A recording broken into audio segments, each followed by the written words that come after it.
Alright, so last session started off with our party leaving the Dean's office and heading outside. As you hit outside and got your weapons back, you could faintly hear the sounds of battle nearby as something has made the dead arise in the sanctuary graveyard.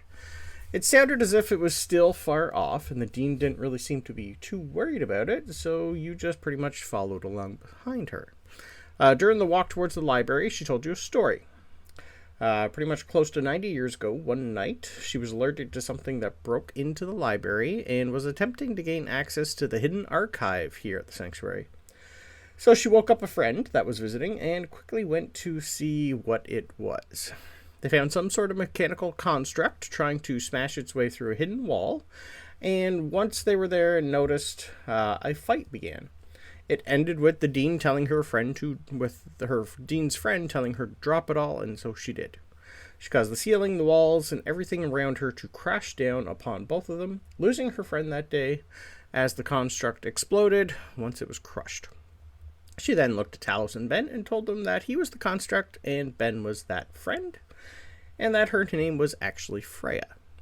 She also then shared that she was the very first baby to be born here on Lunara when her ancestors first arrived, and that Freya was her babysitter. She also told you that her mother died giving birth to her, but her mother had given a pact to something, and that it was passed on to her, which is how she is still alive today after 3,500 years. She also said that she was 100% sure that Ben was Freya, mainly due to the fact that Ben was reborn 80 years later in the exact same spot that Freya died. She also said that Freya was the daughter of one Wolfgar the Dragonsbane, a name that our party had heard once before from Valen, when they learned that they were descended from a group called the Champions of the Hall. You also knew that Wolfgar created a hammer called Aegisfang that Tooth knows is still hanging above the dwarven throne at the Wynn Keep. He was also told by Valen that she was sure he was descended from the one who wielded it, one Brunar Battlehammer. But all that was put aside as you entered the library and saw that once again it was destroyed and a large construct was crushed. Something had once again tried to get into the archives, and the undead outside are pretty much just a distraction. A distraction that happened 90 years ago also. It was some sort of iron golem that was now just scattered iron, and after looking around at our party, she reached through a small invisible part of the wall and heard a little click. The wall swung open, and she welcomed you to the Star Labs, where Talos was rebuilt, not built. As you went down a winding stair and then down a path, followed by back up more stairs, you found yourselves in a circular workshop. The building itself is a combination of sturdy stone, reinforced glass panels, giving it an industrial yet sophisticated appearance.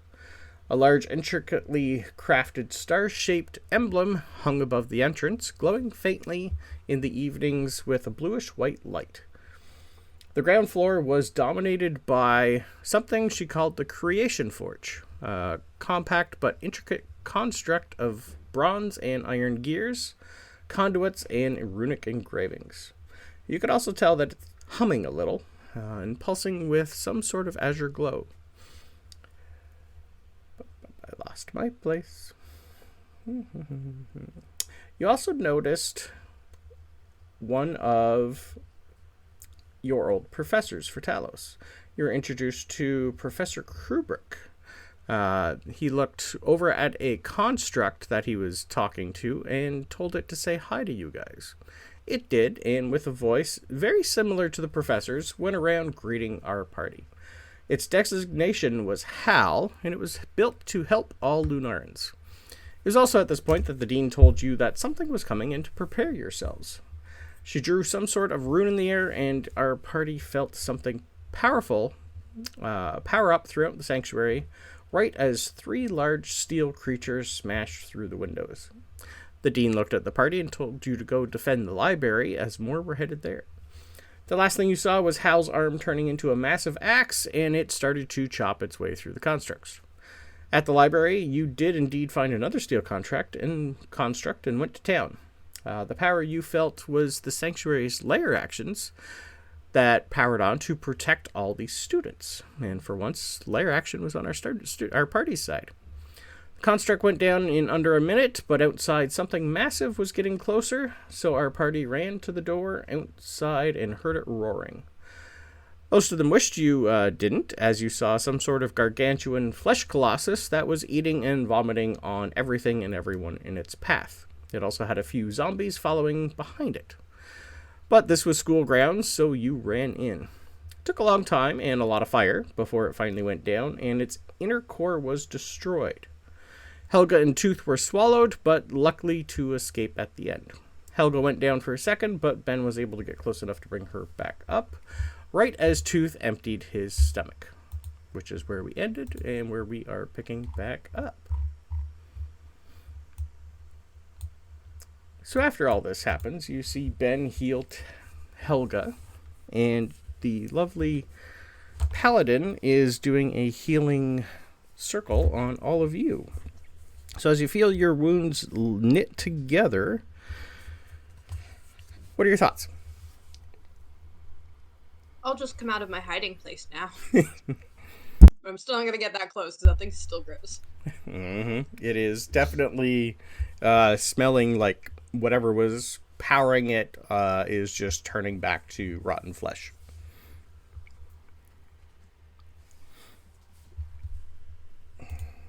Mm-hmm. Let me throw some music on. All right. So as you guys, I don't have my music. Oh. As you guys look around at this thing, and it is, I will take perception or investigation rolls. Perception. Perception or investigation? Yes, please. That's going to be a 15. Okay.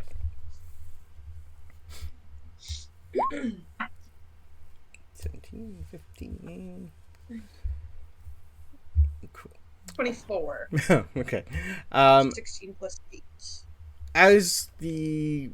Soon as your lovely combat ends and you just take a moment, take a breath, you notice that the sounds of battle pretty much stop. It's as if whatever this contraption inside this golem or construct, soon as it was turned off and powered off, all the undead in the area just pretty much went back to being dead. And as that happens, you see Dean Magnus put another symbol in the air, and you hear her yell in a very, very loud, clear voice. All seems clear. Professors, do a head count. And then get the cleanup crew out here.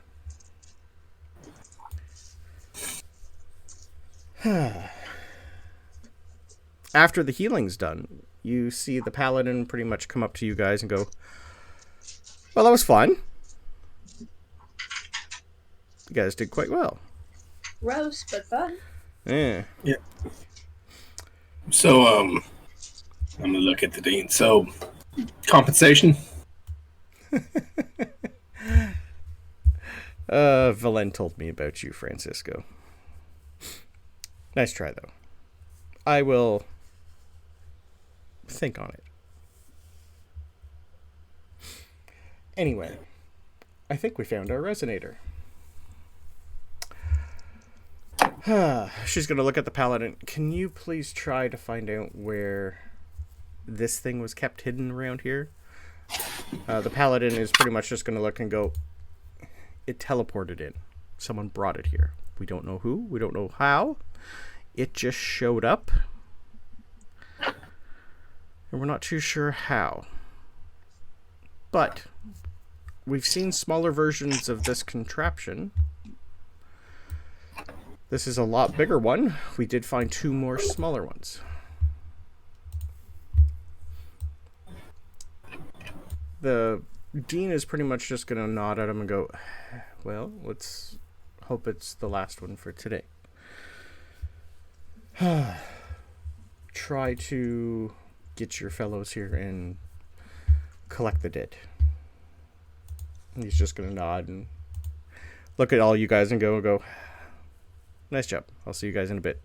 I got stuff to do. And the Paladin's going to leave. She's going to look at everybody and point to the contraption inside the golem. This is what... Well, Professor Kubrick's given it a name. It's called a Marabin Resonator. This is, well, the first time we met one, seen one, was, well, the day Talos, you and Freya died. But that one was hidden in a crypt. We've never seen one mobile before. It has the ability somehow to animate the dead within, we're thinking about a 15-mile radius. So whoever created it is quite interesting. We think we know who they are. Resonator? Marabin Resonator. I will Thank you. copy and paste it for you. It's an actual D&D. Did you say 15 miles, by the way? Yeah. Okay. The one in D&D Beyond says 2 miles, but this one's bigger. You guys then notice with your perceptions that Professor Kubrick is coming out of the area that you guys were. He's got the Halbot behind him, and someone that Talos you would know is Professor Silas. I'll show you a picture of Professor Silas.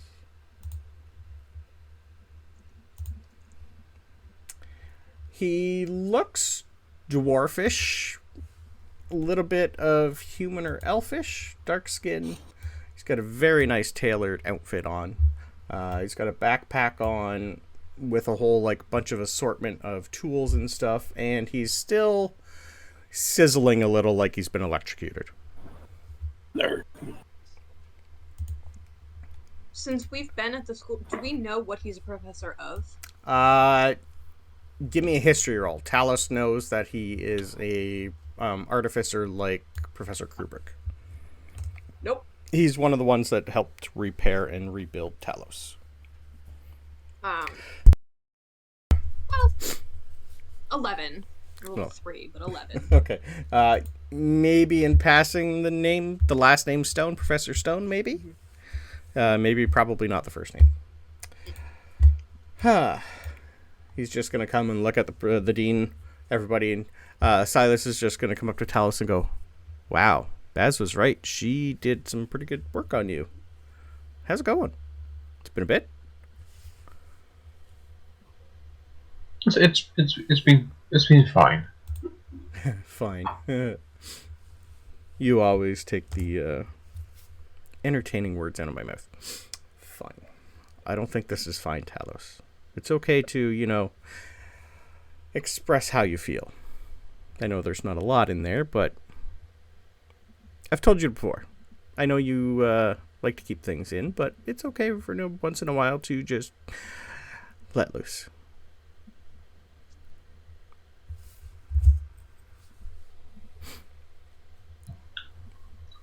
We'll give a nod of the head, but yeah, very little of the reaction. Okay, perfect. Well, he's going to look at the dean and just say, "Well, Vix is good as he's going to get right about now. It's pretty much in Braxis's hands, so he'll be out for at least a day. Thank you for letting us work. It means more to him than you realize." She's just going to nod and go, "I know. You guys don't like to resurrect or reincarnate. You just prefer to survive a different way. That's fine." At this point, you are going to notice Baz come out also. And I finally have a fun picture of Baz for you guys. She's pretty much carrying a couple pieces of weaponry that are kind of glowing. And one of them looks to be half her size, like a big great axe that she's just dragging behind her. Well, that's Baz. She's also pretty much a little bit on fire, but ignoring it. Yeah. She's just going to wander up to you guys and go, "Ha! Oh, you guys are here again? Woo! You guys are coming everywhere." Start, patting the fire out. Yeah, it's all right. Thank you. Something exploded in there, and I just kind of went with it. Joys of being me. How you guys doing? Francisco, hi.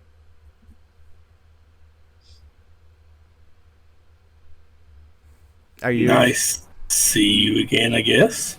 right? It's been a bit. Yeah, I've heard some fun things about you from the matron mother.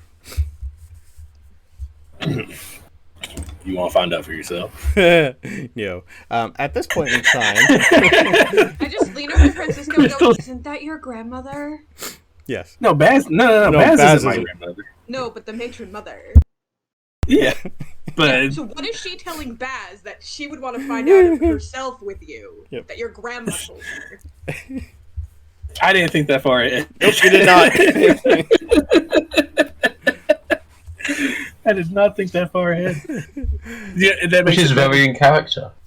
True. You know. Yes. Uh-huh. Fair enough. Continue. At this point in time, Francisco, you are getting a sending from Valen. Oh, okay. Father's ship destroyed part of Fort Brax's port on its way through the pass. Lost sight of him after that, but we'll keep looking. I'll type it up for you. Yeah. I So I'll put you on the map. And it destroyed part of Fort Braxis' fort? Sure did.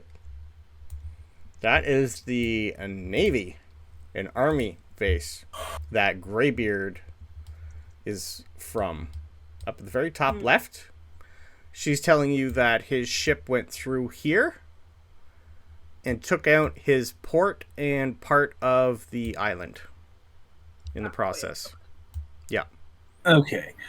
And I have to remember, because that's... Is it Fort Braxis or Brex that I'm from? You're from Braxis up in here. Up in here. And you've also noticed that I have finally named all the mountain ranges. Yeah.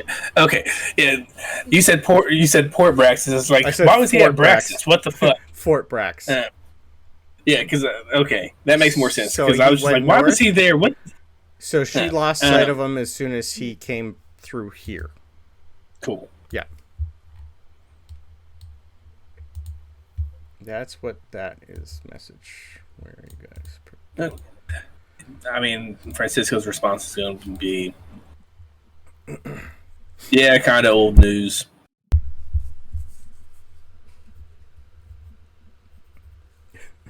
That's it? Did he freeze? Did we lose him? Nope, there he is. Okay, I froze for a Yep, second. there we go. I thought so. Francisco's response is going to be kind of old news.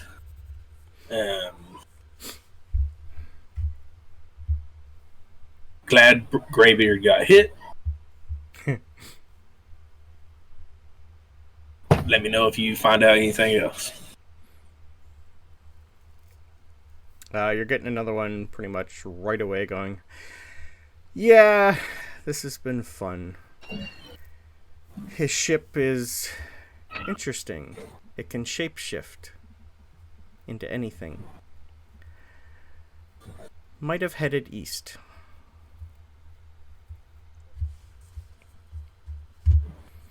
Okay. At the same point, Sabryn, you're getting one. Oh. I never get messages. I know. This is from Alethir, the bard. Oh god. Okay. Hey, so since my troop can't perform back here at our castle, it might be a great place for everyone during your meetings. What you think?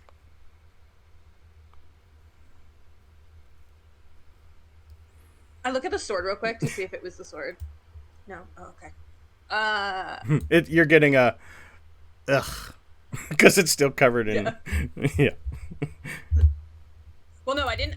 Oh, you didn't use it yet. I It's only hit still the out metal, though. so it's Yeah. fine. It's still more of it. Yeah. Yeah. Alethir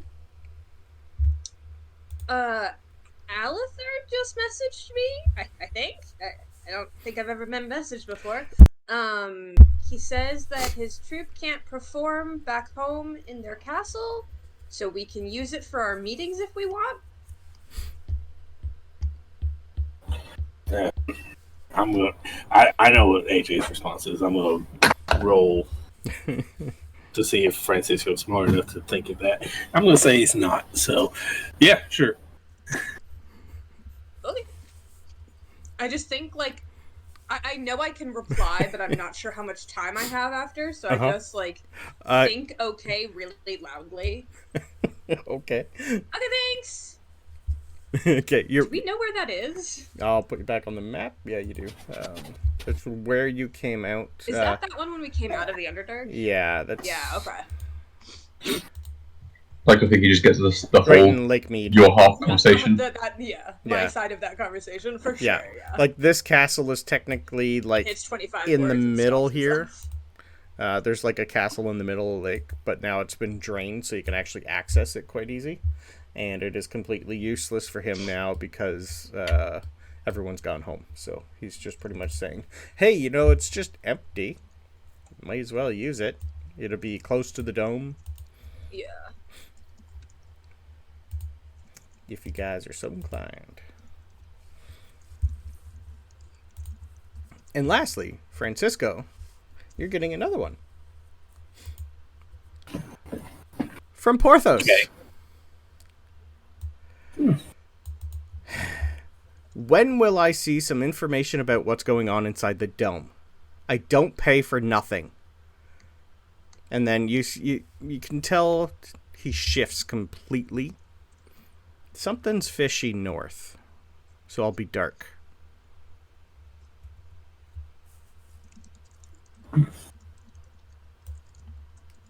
Whenever I get to it. Immediately as soon as you try to send that, nothing happens. You can tell it doesn't go through. That makes sense. Yeah.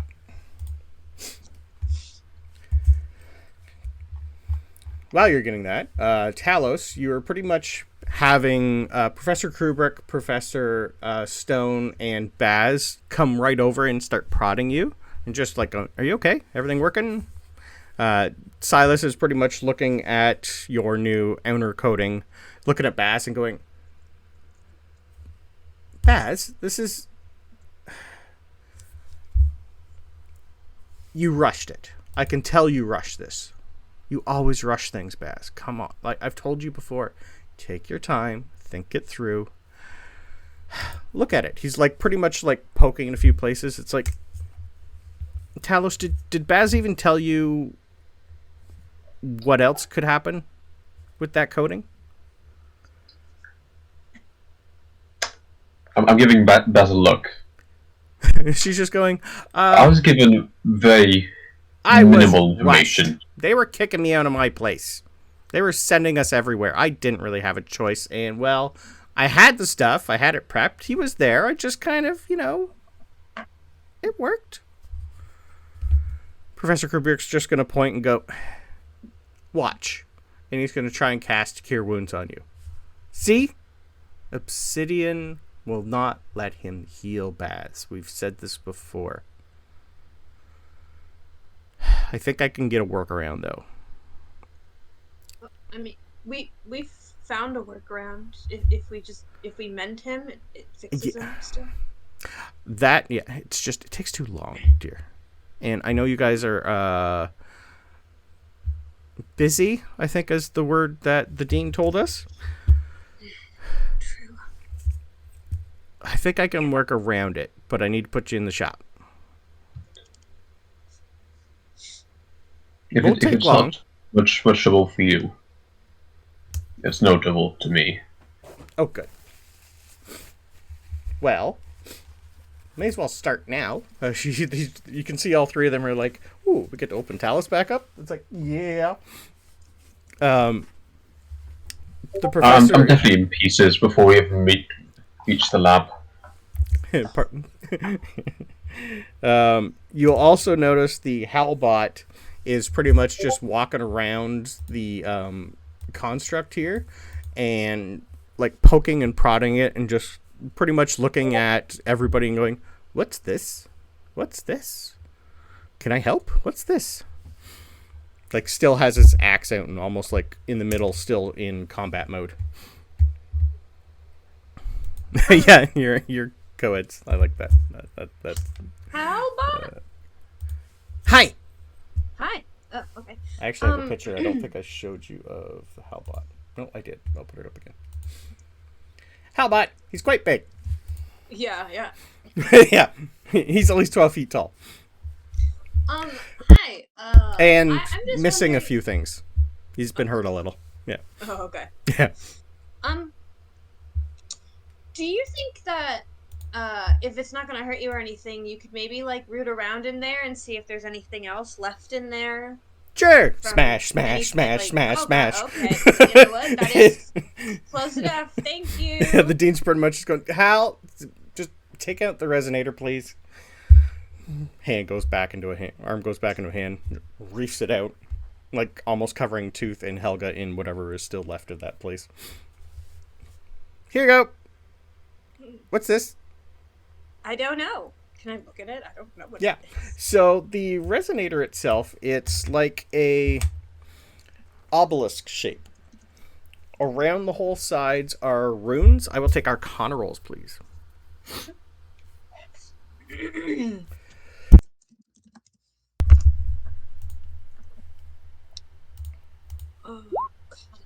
Yes. 25. Natural 20. Damn it. For a 72. Nice. Give me the shit. So even though it's powered off, there's faint magic just lingering. You can tell that one is highly necrotic. One would be like transmutation. One would be abjuration.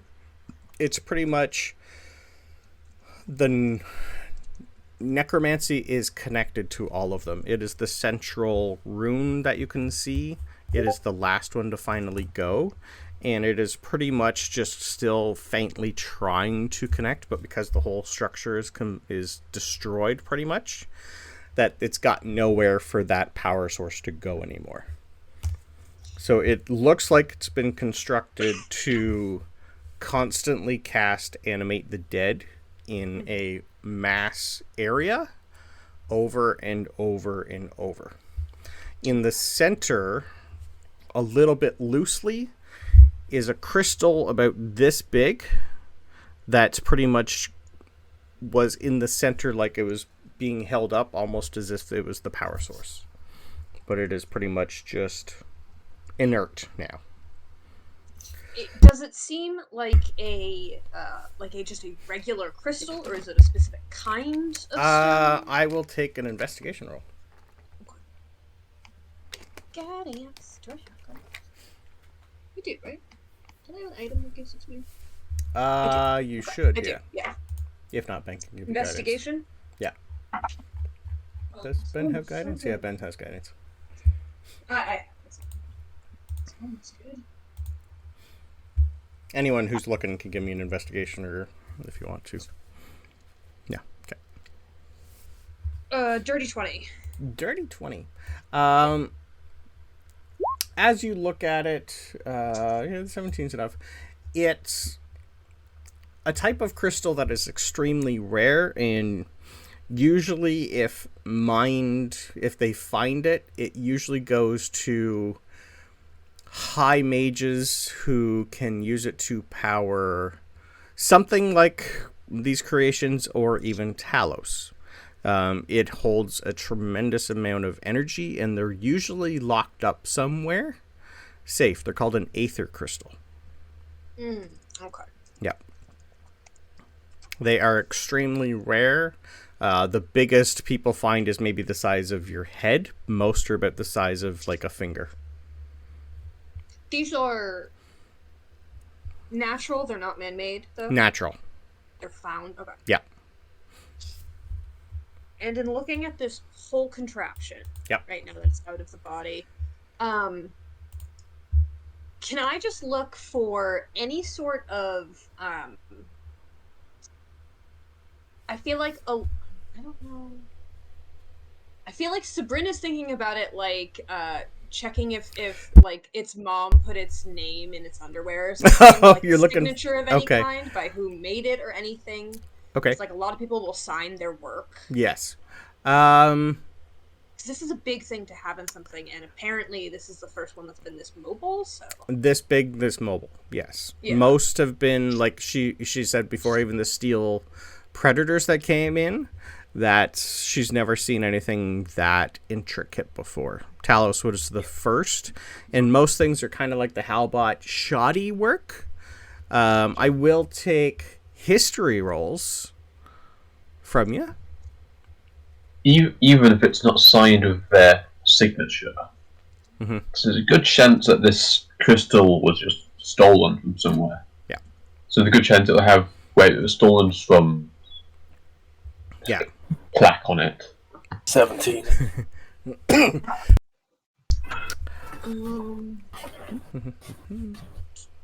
21. Okay. Yeah, like the creature itself, you don't really see anything that says how it was made or who did it. It does look like it was created out of fresh bodies. So there would be a few pieces of flesh that have like tattoos remaining. There'd be like pieces of like hair and scalps, like people's faces on here. So this is pretty much just people were literally torn apart and created into this. So the creature itself, no. The pieces of it maybe can identify, but they're starting to rot and just like can bubble. I actually look at one of the at the like tattoo pieces, because I've now seen 3 different kinds. You know, I've seen the kind that Francisco would do in his from like on the sea sort of tattoo. Yeah. That shop we went to, and then also like my more like holy one. Yeah. From Drax. Yeah. Can I make a check and see if it seems like it might be from either or any of those? Yeah, I'm okay with that. Does it seem like it was I'll take sailors or something, or I'll take an investigation roll for that one. or magical tattoos. Yeah, Francisco, your roll, the crystal for you. You know these are used at home. When you say home, you mean my actual? Mm-hmm. Okay. They are used to power a couple of the creations that they have made. Oh. Especially the clock. Okay. Yeah, so these are... I don't think the term battery would exist. These are big power reservoirs. Braxis has quite a few of them. I'll take history rolls on Braxis, please. You said investigation? Yes, for you, for that part. Yeah. 29. Okay. Or an actual 19. All right. Ooh, nice 22. Also, what's your... Yeah, please. Sorry. Ooh. Terrible to use over 20 usually, my dear. No, it's look, I rolled a 3, so it's a 14. Oh, That's okay. terrible That is still terrible for you. Give me 1 second here. History is dirty 20 for me. Okay. Awesome. I was going to give it to you at advantage because it's about home, but give me 1 second here. I need to bring up Braxis. Okay.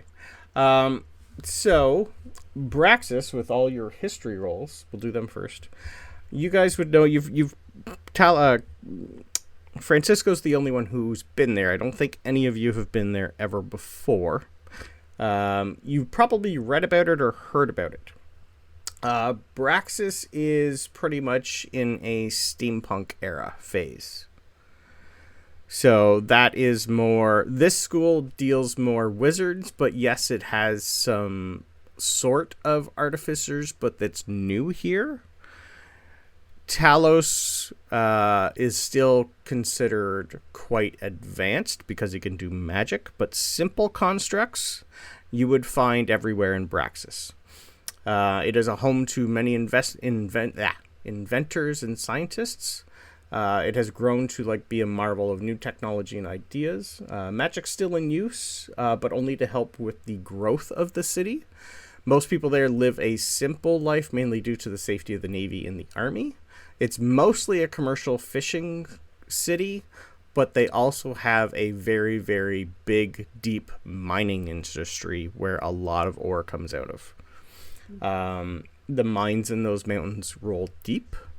So deep that they've never stopped. Braxis itself, it's named after the god of creation, invention, and exploring. It is a hub of ingenuity and innovation. It's pretty much a clockwork-powered city.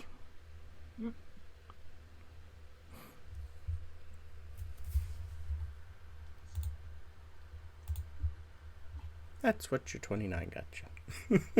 No, sorry, the over 20s. Your 29 investigation roll. Mm-hmm. Most of the tattoos seem old, weathered. A lot of them seem to be... You've seen a few on Francisco, so you would know most of them might have been pirates at one point. Or the theme on most of them you're going to see is more nautical navy. Nothing really flowery or anything like that. So these are people that are probably just been taken off ships, merchants, fishermen. But definitely most of them worked or lived near the sea. Okay. Yep. Francisco, it looks like a lot of these bodies are fresh. You'd also see a couple that have the lightning bolt. Oh. Mm-hmm. A lot of them have nautical tattoos and a couple of lightning bolts. Okay, so I think that goes without saying that Pregnancies has something to do with this. Mm-hmm. I think so. I mean, did you tell us that where he was lost, where they lost him? Not yet. Not yet. Just because it's all kind of happened at once, I'd say. So, I mean, I guess we know he just left a lot of bodies on the island. You do know it exploded, though, right? Yeah. It turns out that he took out a good chunk of Fort Braxis and with the explosion, and Berlin says that maybe he's heading east, which, if we think about it, heading east, he could actually be going into Braxis. And apparently there's something going on north, and Braxis is in the north, so it seems like that might be a hubbub.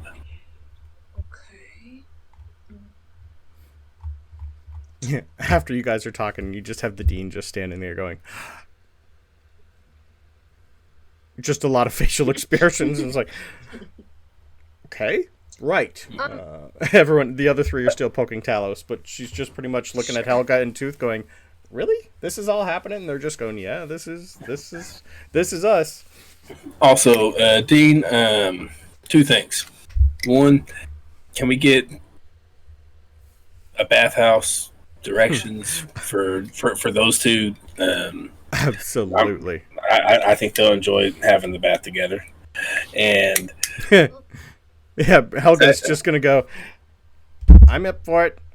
Two's definitely blushing. And almost pulls down a whetstone and just starts sharpening whatever he's got handy. It's like, I'm not dealing with this. Yeah. Also, alcohol. Oh, would you like my personal stash?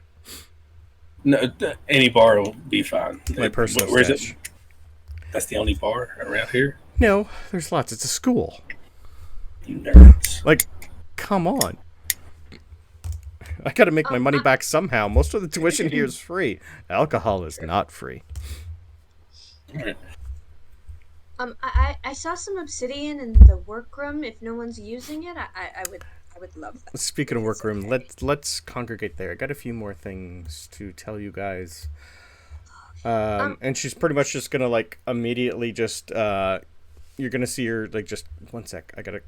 And she's just gonna start talking, do a couple sendings to people, and after like a minute or two, it's just okay. Apparently, some students are protesting whatever just happened, so I got people dealing with that. They love to protest. Undead rights. It was an exam day. Some of them actually wanted to do it. Okay, wait. Where are they protesting? They're in the middle of doing a rally somewhere, and I just told them to just lock them in a room and don't let them out. I want to see this. I'll do rallies tomorrow. I'm not in the process of doing that today. When you have so many students and so much empty space, they just get bored. Who argues about taking a test? God. I would assume, yeah, like all 3 students. Ben will put the hand up. Yeah. Oh, Sabryn does not put her hand up. She just point to the school. That too, yeah. Also, I smell something, and I need to go check that my roommate is making food, and not that I left something burning. So nice. Okay. That's fun. So yeah, she pretty much just says, "We'll workshop it." Let's go back to the Star Labs. I still have a few fun things for you, and I think it's time to. Just going to look at Ben and go, I got something of, well, Freya's that I'd like to give back to you. Talos, I think I have something that I think you might be finally ready for. And Sabryn, other than books, I do have something I think I was eventually going to give to someone else, but they have since left, so I think it might work for you. At this point in time, where did I put it? What's your guys' passive perceptions? Shit. 15. Okay. 13. Passive, yeah. I think Talos has a good 21. Beautiful. Yeah, Talos is... Talos, you notice it first. Coming from behind you, where are you guys? You're flipped upside down. So coming from the south, where your Vardo and your Deep Rothy are, you randomly see your Deep Rothy just start coming towards you guys and then stop. Out from the Vardo, you see about a 3-foot tall rabbit folk that you guys would remember seeing when you were inside with Yarn Spinner. He pops out with one of your bats that has a harness to it and a little sled behind it. On the sled is a pile of books. And this creature that you don't know what it is, just starts hopping along, ignoring everybody, and comes up to you guys and hands out a list. Sabryn, hi. My name is Pops. How are you? Pops? Pops. P-O-P-S. Pops. Yep. Hi, Pops. Pops. I'm good. Yarns. Don't step on that. It's gross. How are you? Yeah, that looks fun. I'm fine. Hello, everybody. Good to see you again. Yarn Spinner has smelled books. Here is a list of what we are donating for anything we are allowed to take. Okay. Just give that to you. Yeah, she's just like looking and go. How many people do you have in your Vardo? Yes. Don't worry. What's... You got Faye with you? No. Interesting. No? An 8-foot tall bat and a little rabbit folk. Oh, well, the bats aren't Fae. Those are actually from underground, but... Oh. Yeah, those are just our pets. Okay, Not just our pets. I love them. Yeah, this thing literally, shakes everything off and, just puts everything around you, and Sabryn's pretty much gone. It's Goodbye. I'm hugging mom. And Sabryn's gone just by a whole bunch of bats. Yeah. So the dean fall over immediately. I cannot carry the weight of the bats. The dean just looks and goes, an autographed copy of Yarn Spinner's Policies and Procedures book, first edition. The collected memories, stories of Yarn Spinner and friends. It's like a book that's as tall as you, Sabryn. It looks like they've collected every story they've ever had and put to a book. The History of the Feywild by an Unknown Author, and Volo's Guide to the Feywild. This is a really good deal, Dean, because these books, you would not get them otherwise. Right. Give him a good trade. Yeah. And do I just put them in? I'll put them on the sled. I'll get... Yeah. This is interesting. She's just going to look at the little rabbit folk and get down on her knee and go, "Pleasure. How many of you are there?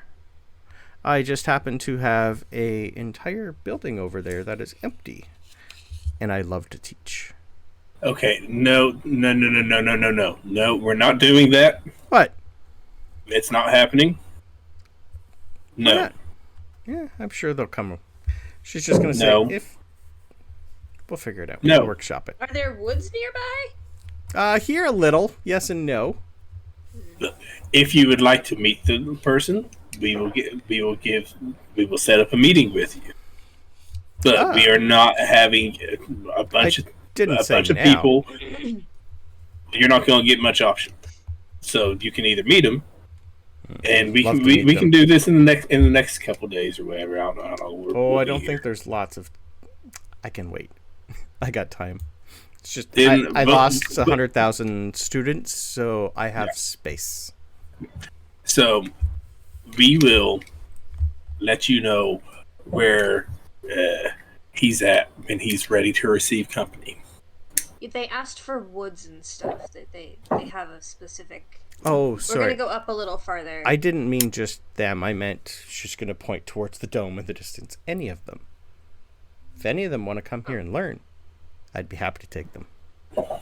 That's a later date thing. Yeah. Something to workshop. I guess we don't really know how much they like learning, like in general. You did see through your vision, they have a lot of children that came through.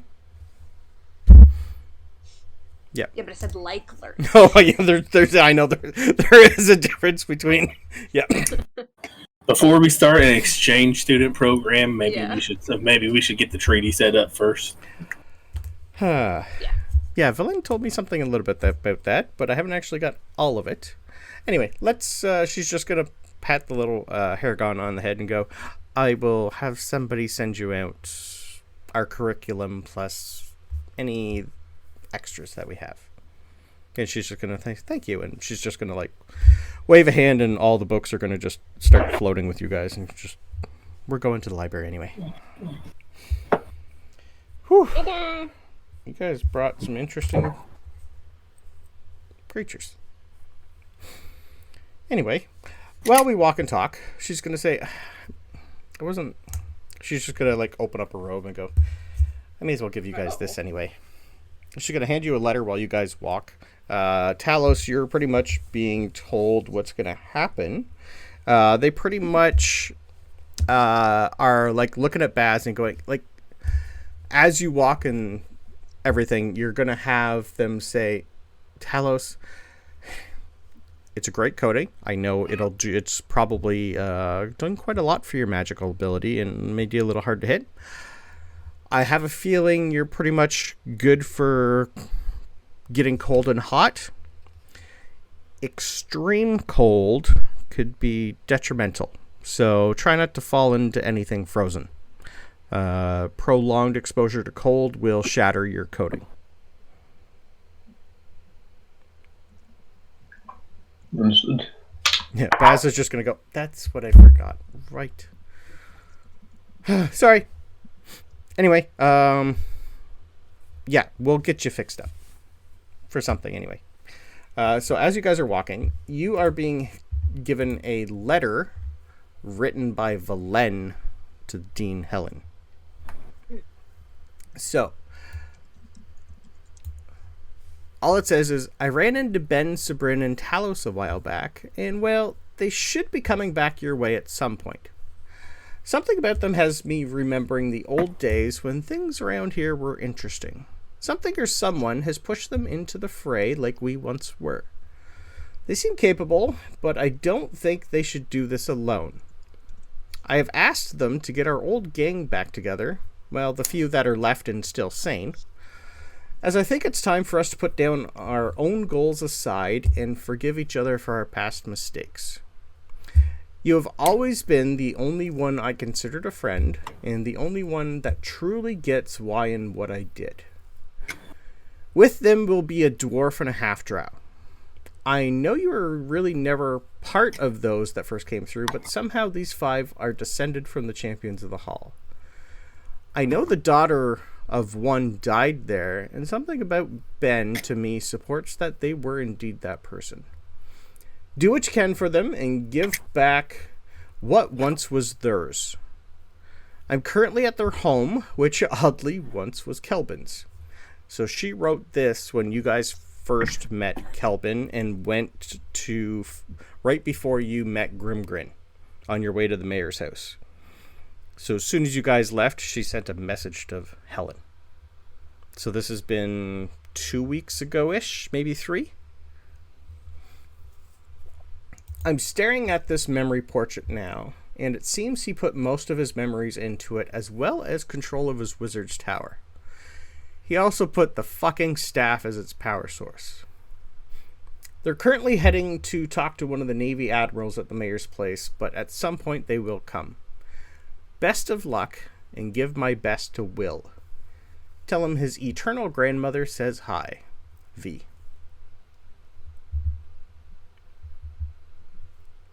You would know Professor Will. He was the one who took your weapons away from you.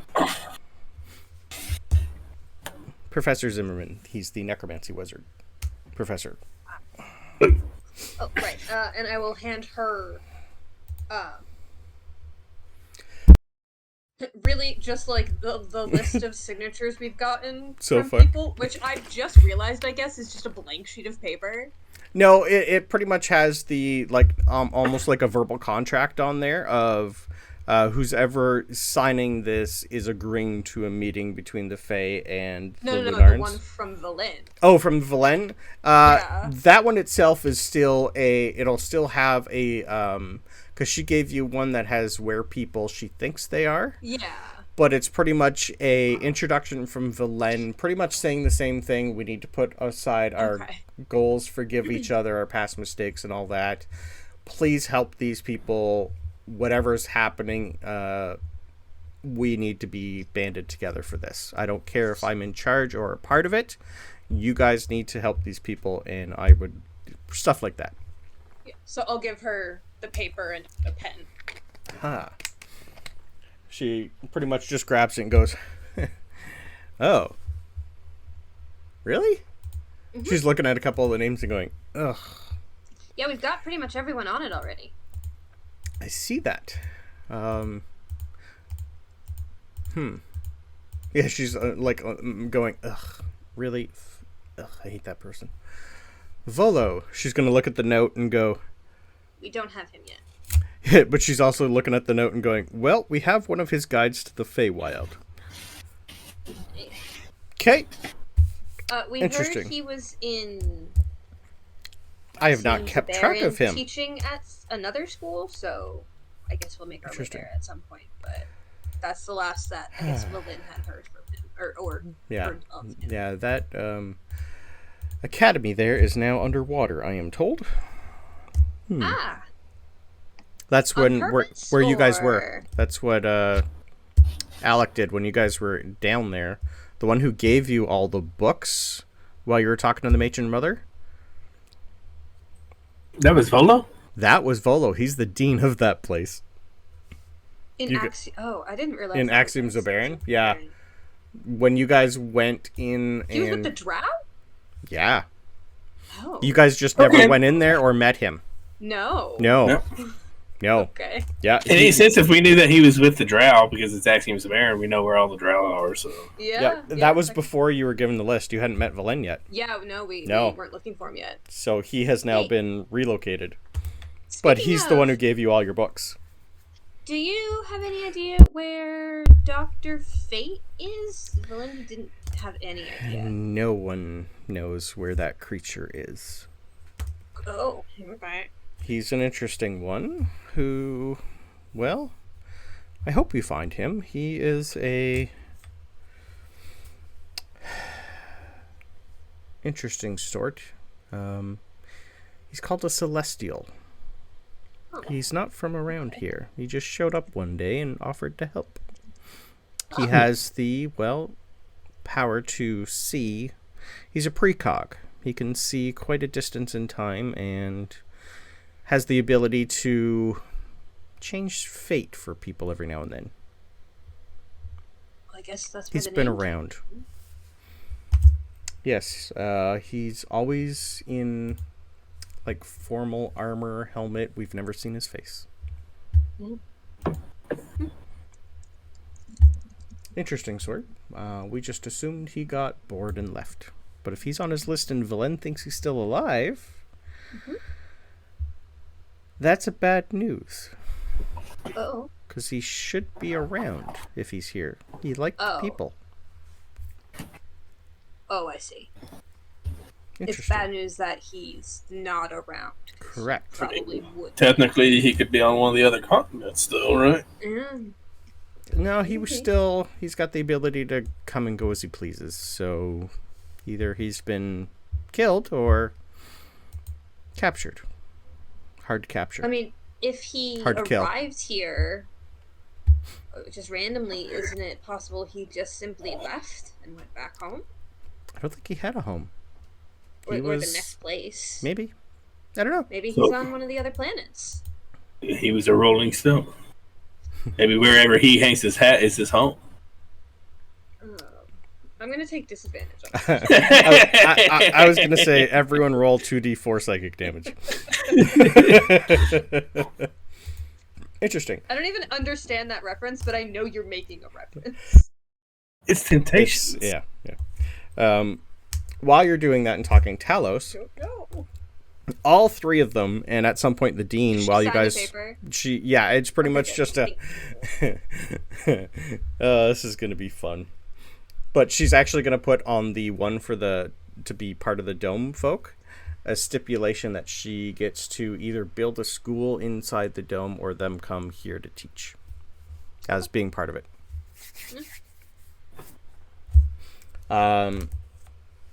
Yes. So Talos, at some point, all four of them are like stopping you and looking at your arm with all your ritual tattoos. And the one that goes somewhere. Most of them are just going, I've never seen that before. It's just like walking, talking, looking at it, pointing at it, and going, do you know what that is, Talos? We've never seen. It's not a known language for us. Which one? I was getting the point. Your teleportation circle. Oh, do I know what language that is now? You know what it is, and you kind of know where it goes. But do I know what language? The language... Would that be in 3PO's? Yes. I don't think you've asked. But it is This would be me asking then, because it's a case of them thingies not... Okay, I'm going to type it out for you. Oh. That makes it sound really hard to say. No. Please say it. Not hard to say, but it's more of a Klingon. Spoiler.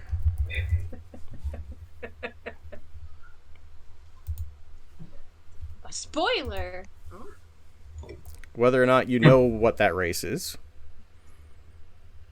He would not know. You wouldn't know, but 3PO... No, yeah.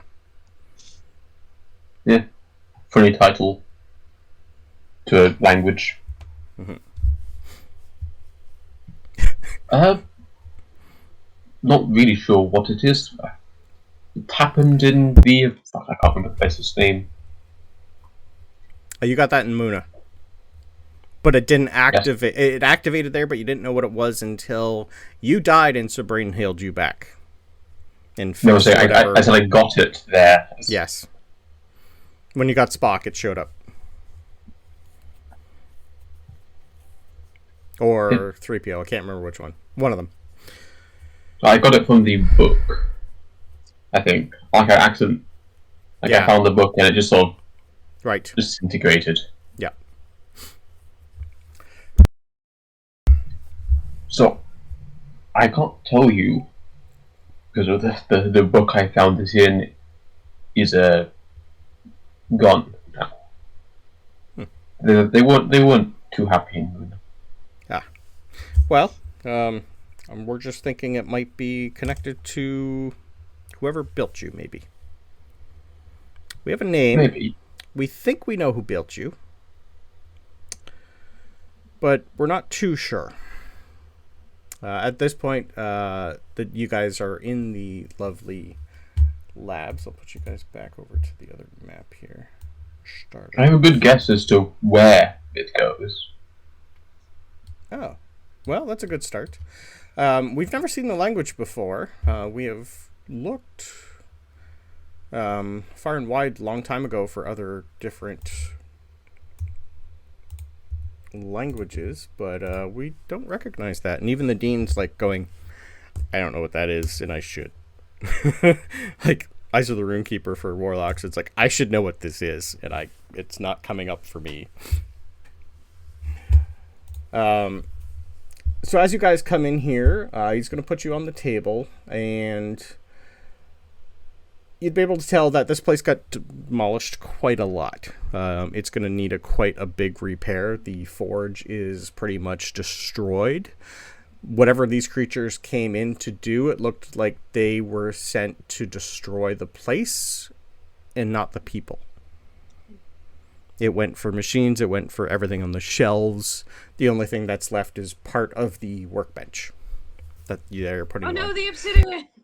There's chunks of that everywhere. She's just pretty much just saying, just leave the like rubies, diamonds, jades, and all that. Take the obsidian. That's easy to get. Add about 10 pounds of obsidian. Yay! In like fist-sized chunks. And I was so sad. Yeah, in about fist-sized chunks. 10 pounds? Yeah. Silas and Baz will start talking. Baz is pretty much like grabbed a hammer, a chisel, and whatever tools are handy, and she's just like on the top, like she's pretty much straddling you and smashing into your head with a chisel and a hammer. She's just gonna go, this might hurt a little, you'll be fine. She's already started. This might hurt. Yeah. She's just going. So, she's just pretty much saying, what exactly bang? Yeah. Are you doing bang? Yeah.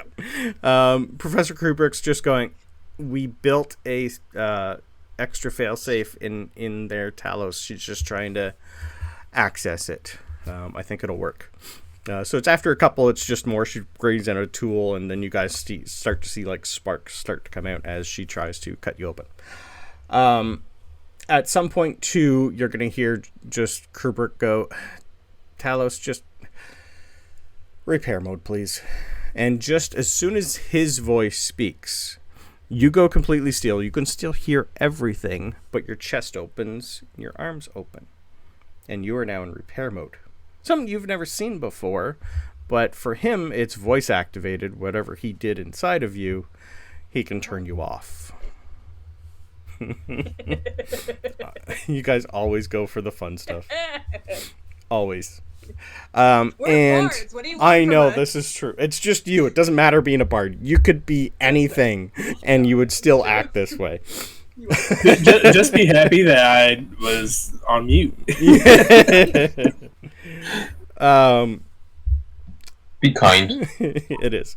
So while this is talking, Professor Silas is pretty much going to say, a few hundred years-ish ago, the dean's going to go, I think it's been a little longer than that. I'm thinking close to 300 years ago since he's left.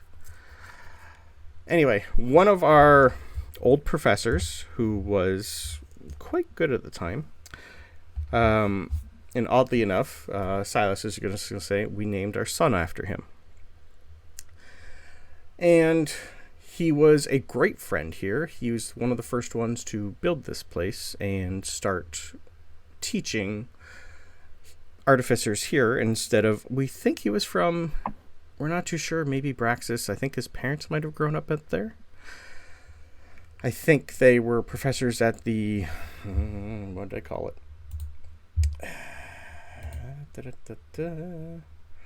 They have a school up there. What did we call it, Brandon? I will find it eventually for you. I believe in you. It's a weird name for school. I know, right? No, that makes perfect sense Honestly, for a it school to kinda be named works. that. The Academy of the Infinite Cog. Oh, We think he was from up there anyway, but he came down here to learn wizardry, which was odd for someone anyway. Didn't really take to wizardry much, but he became irritated at certain times, got angry that things wouldn't work. And then we found him, well, working on things that you shouldn't. He was robbing the graves of the dead and animating them and turning them into, well, what you see outside. So obviously we banished him, took all his stuff, and we tried to keep track of him. We think he was the one to build you. You have signatures on you that kind of are like what he first started to create. You're more intricate, so he must have learned. Anyway, Francisco, you hit the nail on the head last session, and it's a little cliche. But Talos, you were created by Professor Victor Frankenstein. He said it last session, and I just kind of went, yeah, right, yep. Sorry, I just have a question. Hi. You're the necromancy professor, aren't you? No, that was Will Zimmerman. He's not here. He was the first one you met. Professor Sile, all three of these are artificers. So you have Either way. Yeah. Oh, wait, where is it? Yeah. There's a necromancy professor here, though, right? Yes, we have about 5 of them. Okay, so what was like the line that he crossed that got him expelled? Oh, that's well, different than like, because I don't. There's lots Isn't of... all necromancy kind of like, dig up the dead and do stuff with the bodies? No. There's lots of things necromancy is actually quite good for. In certain religions, some people use it to... Well, it is good for... If someone is diseased or poisoned and healing doesn't work, necromancy magic can usually stop that. It's not really the best to use, but in the right hands, like Velen, it's used for quite good. It all depends on your perspective. Okay. Some people, well, most people use it for communicating with the dead, not animating. It is highly regulated. You guys would know it is highly regulated, and most, like, clerics and paladins and some religions don't like it, but it's not something harmful unless used for harm. There's a couple necromancy spells that are actually not terrible, so it all really depends on how it's used. But we still teach it for people to recognize it and be able to counter it. It's everything with learning. You win some, you lose some. That's why we don't have a lot of it. But it was also banned for using it with what he did. And before he left, he did manage to steal a few things from the archive. But he only managed to get a few. And I think when he created you, Talos, he tried to have you get the rest. So yes, I made you Frankenstein's monster. You're welcome. You created a character that was made out of everything. So I kind of eventually went, you know what? Yeah, we'll do that. So anyway, at some point you're going to feel something in your head shift and pop. And you guys are going to notice that Talos has an antenna now. So you're getting Bender's antenna. You are welcome. I want a doing. It's like a doorstop if you like ping it. Yeah. Doing. and pretty much just with a gleeful like jump up in the air, and she's just gonna go, ha! fixed it. And she's going to cast Cure Wounds on you, and it's going to work. Don't break it. I don't know if you can mend it. And she's just going to look at the other two and go, see? I fixed it. Now, I'm going to go check on Silas. Sorry, Victor. I want to be there for when he turns back on. I don't know how he's going to take it. Yeah, that one's good too. Maybe I am a monster. I'm going to just poke it and go. Yeah, it's nice and solid. It's about 3 inches tall. I think I preferred not being healed. I'm sorry. Like, it's just more of a... It was part of your original design. It was internal, but it's worked internally. Now it doesn't. I am sorry. If it stays up long. That's the best one of the week. I was just about to ask how big it was until you said it. 3 inches. Would you like it to be 8? Roll D. You got roll D12. Yeah. Roll D12. No. 5 inches. Give him like a D20. 5 inch. I did a D12. We got 5 inches. That's still average. You're fine. I'm not going to be able to go through the doorway ever again. It's just going to be constant. I can take the kneecaps off a little. I'm just kidding. It'd take too long. Anyway, as you're open... If you make him shorter, you can give him a bigger... Yeah. Is that what you're telling us right now? I did this not because of, like, no, it'd be a terrible thing to do. Yeah. Oh no, I just don't have the time. Love it. So at some point, they're also going to be, like, they're pulling out Spock and 3PO. Because they immediately, like, as soon as your arms come, they, like, pop out. And they're just looking at them. They put them back in, they look at it, they pull it out, turn it around. And they go, where did you find... And she's just, Baz is already looking at it and go, I know where we put it. And she's just gone. Right before she could go up, it's like, I know where we have it, I'll be right back. And she takes off. And they just look at these cylinders that are Spock and 3PO. And You can't see it since I'm kind of frozen. yeah, they like hover them Talos up. is enjoying peace and quiet. Mm-hmm. This is true. You only have your internal memory now. Just, yep. You can finally hear yourself. You can finally hear yourself think. And they are like looking at it and going, what the hell kind of metal is that?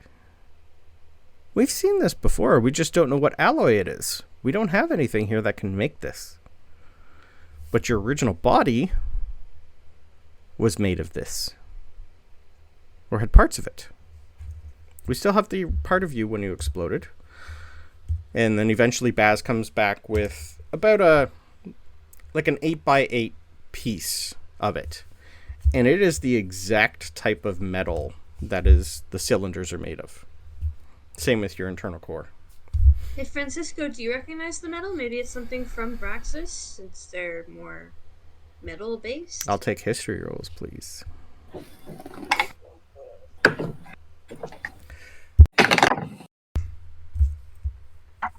15. Okay. 28. Nope. Yeah, I mean, I came out of Braxis, but It looks steelish, like a type of steel. Kind of like stainless steel, but they don't have stainless steel here yet. This is more of a type of steel that is like 10 times the strength of regular steel. So think more adamantium. But you guys don't have that. Mm-hmm. Yeah. So, and at some point, Baz is going to look at this and go, you know, I think I've seen something like this too back home. It's been a while, though. I've never really thought of it, but I think we have some of this at home. Where was home again? Well, I'm originally from, well, Axiom Zobaran, where I met you guys. I have twin sisters up in Braxis. My old mentor was from there, and when he came and lived in Axiom Zobaran for a while. I've been everywhere. I've been up to the Wind Keep. They have some really good crafters up there, more blacksmith than what we're used to here.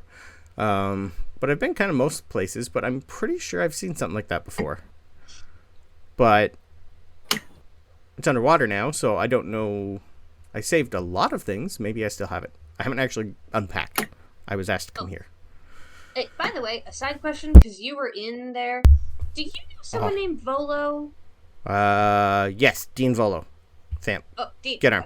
Yes. Do you know where he went? Well.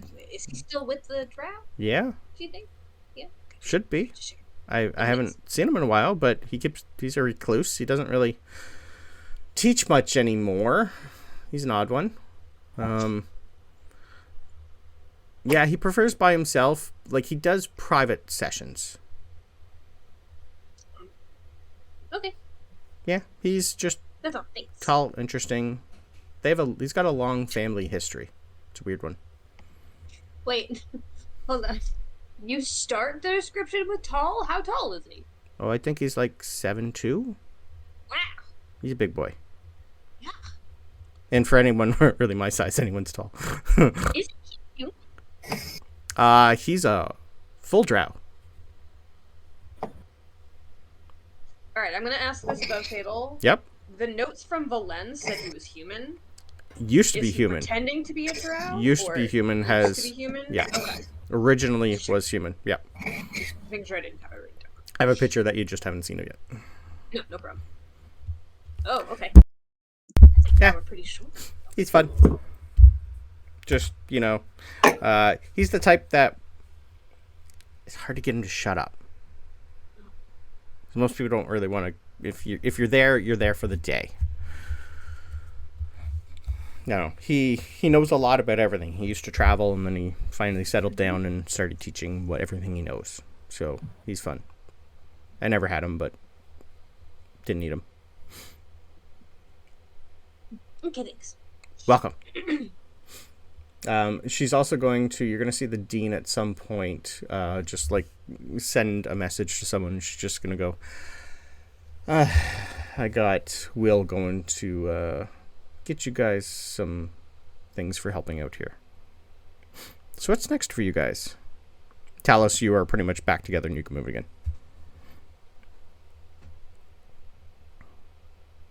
Next? What is next for us? What are we going to do next? You didn't have...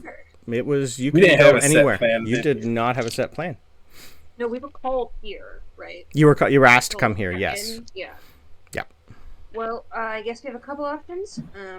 We could go to visit the Drow to kind of finish off our list. We could go up north and check out what's happening with Warforged and stuff.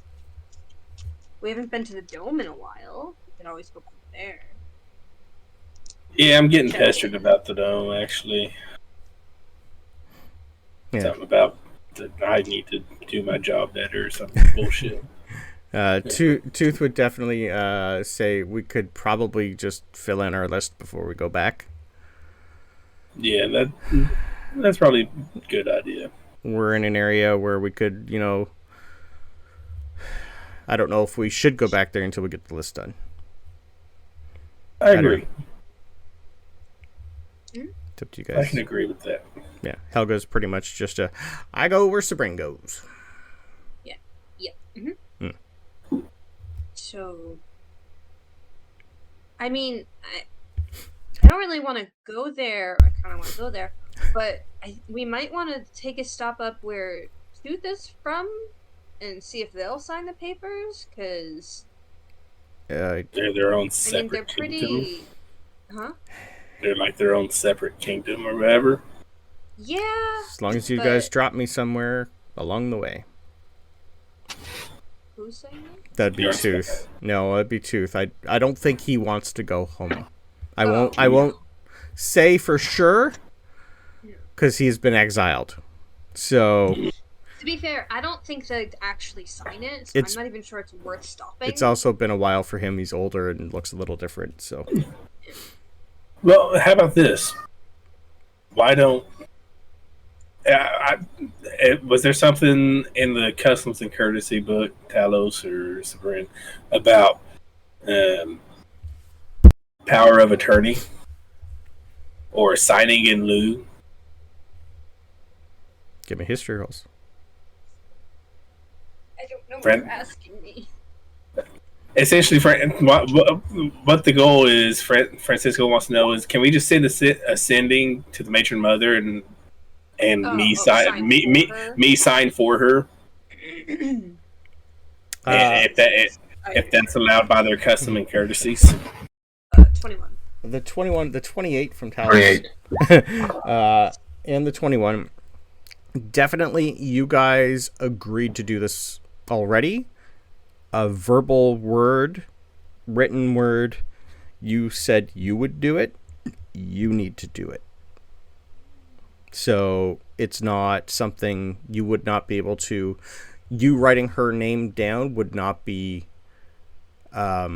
legal in a sense. Yeah, it would not be like you've done a blood contract before, even though you've gotten out of it already. Writing their name down is akin to a blood contract. Oh, okay.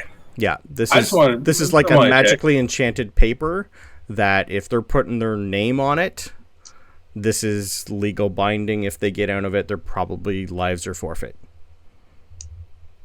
Gotcha. Unless they can make a deal to get out of it.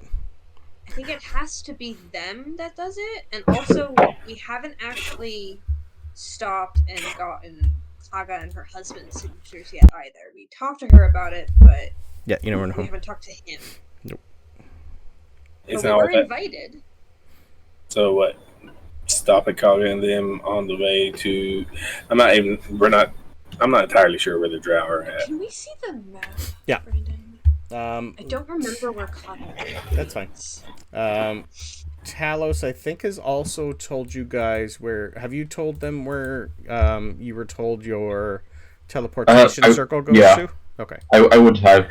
Okay. That's what it was, wasn't it? So, to activate another tower thing. Well, where you guys currently have your towers here, there is a Kelbin's Tower to the north at Windkeep, but in the Talon Crest Mountains, in between the Talon Crest Mountains and the Crest Mountains, that up in here-ish is where Talos knows his teleportation circle goes to. Okay. Helga is in Una. That's where she said to meet you. She is located in Fort Una. So she takes care of Una Lake, and Fort Una. Una is home to pretty much like a Druid community, and all the training goes down in Fort Una. Okay. Yeah. And the Drow. The Drow are up in this corner here. Helen's Crest area, weren't they? The Drow are now up here. They're just to the left. They're to the left of the New Hope Chapel in those mountains. Okay. So they're technically near Kaga's house, like in behind the mountains. Oh. Yep. They're okay. That's where they originally settled. Oh, New Hope Chapel. Okay. Yeah. So they're. I thought they were much further north. Okay, so they're like cool. And where are we right now again? You guys are over here. But yeah, we can Kelbin's Tower pretty close to them. Yeah. Kelbin's Tower. Yeah, I mean, that'll put us. I guess the Drow first, because they're technically closer, and then down to Una, which will actually put us right near the dome. Yeah, your other option would be to Kelbin's Tower here, and then go north. You'd get rid of Yarn Spinner that way, going north. You'd hit up the extra Kelbin's Tower that you could finally unlock, and then deal with Windkeep if you wanted. What's going on with Windkeep? You have something there that you know's there. You do. You have a book to look for up there. Oh. If you wanted to. That's right. I forgot about that. Yeah. I did not want to do that yet. Okay. So yeah, Yarn Spinner is going to be dropped off near where you have a Kelvin's Tower.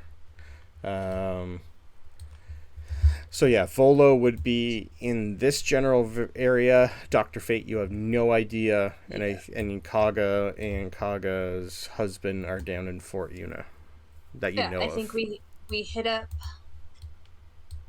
Volo, then get Kaga and her husband, see if either of them know where Dr. Fate is. If not, I mean, he's not even part of our deal with the Fae, so we don't need him to go back to the zone at that point. No. Yeah. And at some point... Unless there's anyone else that we need to get signatures from for the Dome meeting. The only ones... You've only gotten a couple of the merchant heads from Axiom. It all depends if you want more of them. There's a lot of other people you could probably get, but the majority of what you have... So you have Army, you have Navy, you have some merchant heads, you have clergy, you have a couple mayors... So you have like a small little grouping of people that can pretty much take care of the general vicinity of everything. Yeah. And getting Dean, she's pretty much got this side covered. Yep. Yeah, because also this is just an agreement to a first meeting. If we need to add more players afterwards. Yeah. Like, as long as the first meeting goes well. Yeah. Yeah, I have not typed that I think up that's yet. a good plan. There, we can check on it. I haven't typed that up yet because I haven't got the full list of who's all there yet. Yeah. Because that'll be a couple sessions. But yeah, so you do have options. All depends on what you want to do and where you want to go. You do have a few people doing a bunch of stuff. You still haven't contacted a few other people that you know of to see where they are. If you wanted to call Greybeard, you could. You could also call Kaga and have her meet you somewhere. You know she can get around. You have options. We could have Kaga meet us at the Kelvin's Tower near the Drow. Mm-hmm. Mm-hmm. Yeah, you guys can send now with Talos, and you do have a crystal orb to see where people are too, as a reminder. So the Kelvin's Tower near Lake Mead, that's where our house is. That's right? where your house goes. You only have home. Yeah, that's home. Yeah. We can have her, I mean, she's been to the house. Your tower is currently up here. Yeah, we have to go. Yeah, you're a 4-day journey up there. Well, three and a half. To get back to the tower to then take it to... Yeah. Okay, that's fine. I will take... While you guys are talking, I don't need a roll for this. While you guys are trying to figure out where you want to go, the Dean will say, I do have a private teleportation room if you need to go somewhere. I don't know how you guys would get your Vardo through it, though, but I do keep it's one... Okay. Our house is nearby. Oh, we okay. can move it places. Oh, right. You have Kelvin's fun. The tower, yeah. Right. Try to keep It's a mobile home. He was an interesting wizard. Speaking of which, you hear the sounds of feet coming behind, and you guys will show up, Professor Zimmerman, with a long wooden case.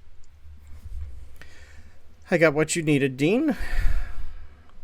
They're covered in dust, but one of them has been here for quite a long time. I don't know why you want to part with it, but anyway. Hi, everybody. Do you know what Will looks like? I don't have a picture of him, but he is pretty much looks 30s-ish. You guys would know that he's fairly new. When maybe 10 years ago, he just finished his training and then became a professor. He's quite young. Dark hair, human. Doesn't really look like Velen. But yeah, he's like average everything. He's only like 5'5". There's nothing special about him other than the fact that he's got nice robes on. And he did his training. Did he do his training here or somewhere else? Here. Okay. Yep. So you've known him for a while. Yeah. Okay. Definitely. You probably never. I don't know. Remember how long you were here for Sabryn, like learning wise. I don't know if we ever hashed that out. Ben's been here for 10. Talos has been here for 56 or 7.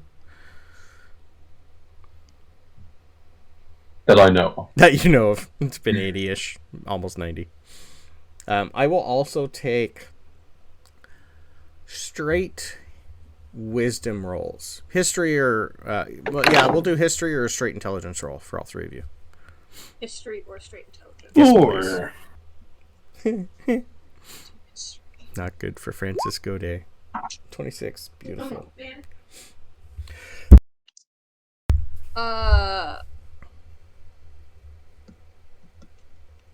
I also rolled a 4, so 16. Okay. Talos, you're probably, because you're good at math, you're probably the only one who's been putting numbers together and timelines and dates and just more the general everything. So your creator, 300 years-ish.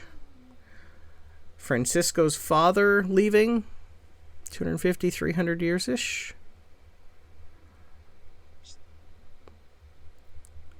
At some point, you're going to have the dean also show you a picture of Victor Frankenstein. If I have it. There we go. Dwarf. Kind of hints of Duragar in him. Hints.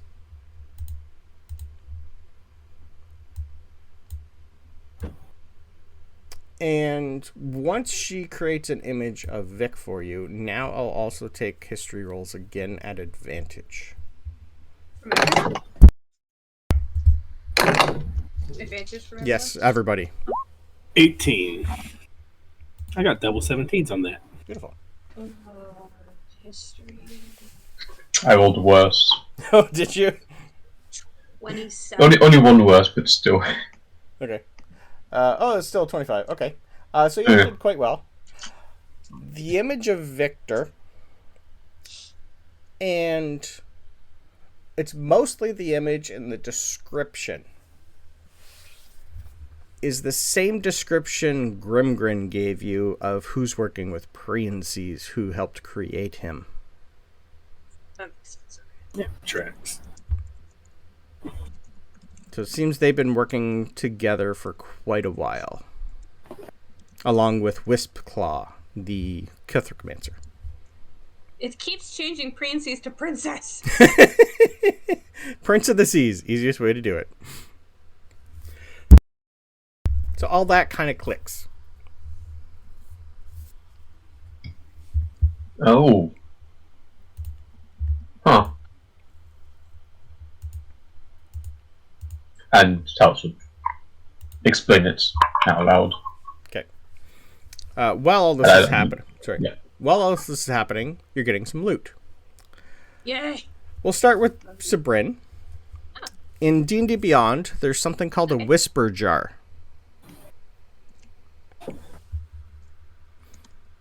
And she's going to hand it to you and just say, this is for all your troubles. It has been in the archives. Well, it was one of the first things ever put in our archives when we built this place. It is from before we were all here.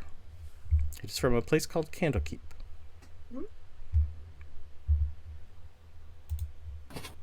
So this jar, I've rolled a D. It's at a 3rd rank. I rolled a D4 to see what rank it's at. So this jar has 8 recordings on it. A live recording of the only performance of the mostly forgotten stage play Tabaxi on a Hot Tin Roof. So you can listen to that anytime you want to. You can speak. You can open it up. It looks like almost like a hookah, almost like a mini hookah. And you basically inhale the memories, I'm going to say. It has the life's work of the loremonger who owned the jar before you. Every courageous thought you've ever had to cover how scared you are the most of time. So it's like reliving stuff is in there. Everything, because everyone else around you will eat their words one day. Just someone said that and recorded it in there. It's pretty much a recording jar. The top 7 places to eat fried rat skewers in every settlement you've ever visited. The entire family tree of every royal line extinct or lost in Faerun. All of them. That could be useful. Up until the point the portal opened and came here. Yeah.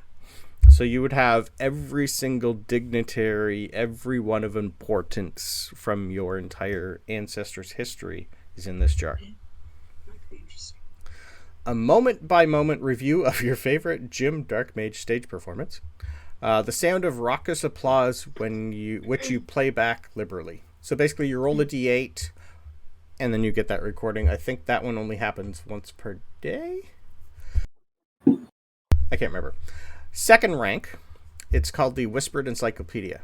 At rank 2, your Whisper Jar becomes an uncommon magic item that can tap into the border lore so this is from Acquisitions Incorporated. Yeah. As a bonus action, you ask the jar for information on a specific subject. Intelligence roll. On a success, the jar plays back the recording on that subject made somewhere, sometime, yada yada yada. Third rank, it gains an additional power and becomes a rare magic item. As an action, you can cause the jar to function as a wand of enemy detection, whereupon it whispers the direction of foes within range. It's only once per dawn. Eventually, it will unlock to rank 4. At that point in time, you can cast Detect Evil and Good, Detect Magic, Detect Poison and Disease, find traps, identify or locate plants and animals. Okay. So she's basically giving you a jar of knowledge. I get all that information, and like the first thing that I log is the rat's location, because that feels like something he would want to try on like a tourist trip. Yeah. Cool. I wish Ben was here for this. Who was this going to go to? Because you said that it was for someone else, and then they left. Who was it? Oh, she's just kind of in your head. It's going to be a little sensitive subject. It's one of Ben's kids. Sabryn just gets a little bit of an eye twitch for a second. Okay. You're also getting I don't know if it's time or not, but Freya was married and they have an abundance of adopted kids. They have an adoption agency. Her wife is still alive. Don't tell her yet. We'll workshop that.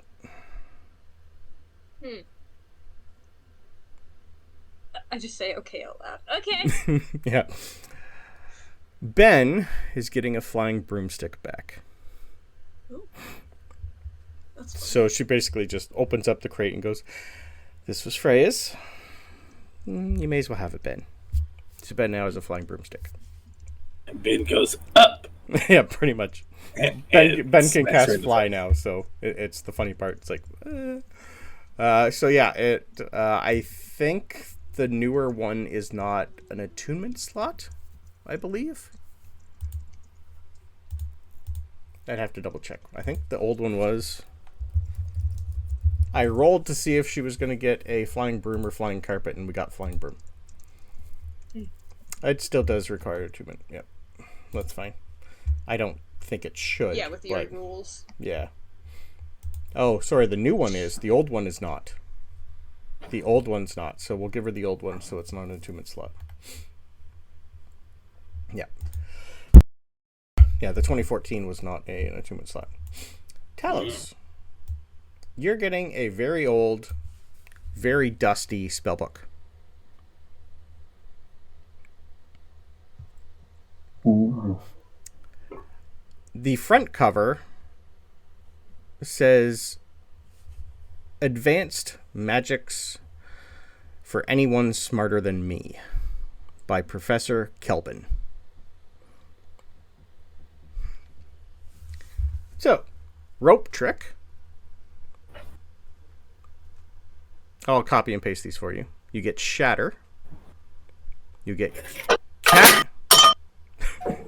Yes, Shatter. Shatter, thank you. You get Catnap. Fireball. Haste. Haste. Sabryn's favorite. Stone Shape. And Wall of Force. You'll still need time to learn them all, but you have lots of time with travel coming up.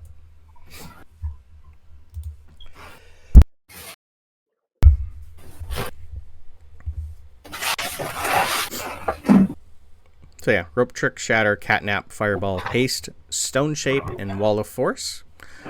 At the back of the book, pretty much says if you're smart enough to find the second book, you're smart enough to use it. That's so The book inside a book. yeah. It's so Kelvin. It is old. It is dusty. She's just going to say he used to teach here before he passed, and this was left in his room. I think it's fitting you have it, seeing as you have everything else he has, apparently. Well, the house is mine. Just seems like... Tell him I said hi. Thank you. You guys did good work. Anyway, I have a lot to do, and I finally have a lot to repair. I didn't want to repair the library for the just in case, but I think now I know why I left it there. I think it was important you guys saw that. Plus, the masons that are going to come and do most of the work aren't here yet. Anyway, I rarely get to enjoy watching students grow as much as the three of you have over a short period of time.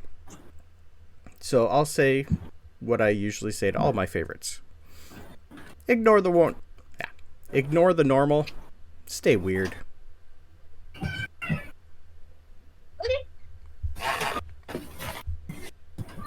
And she's just going to go, good luck, have fun.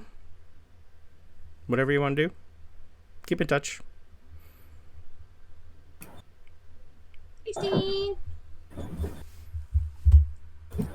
So yeah, it's a good time to go for break. And we'll come back.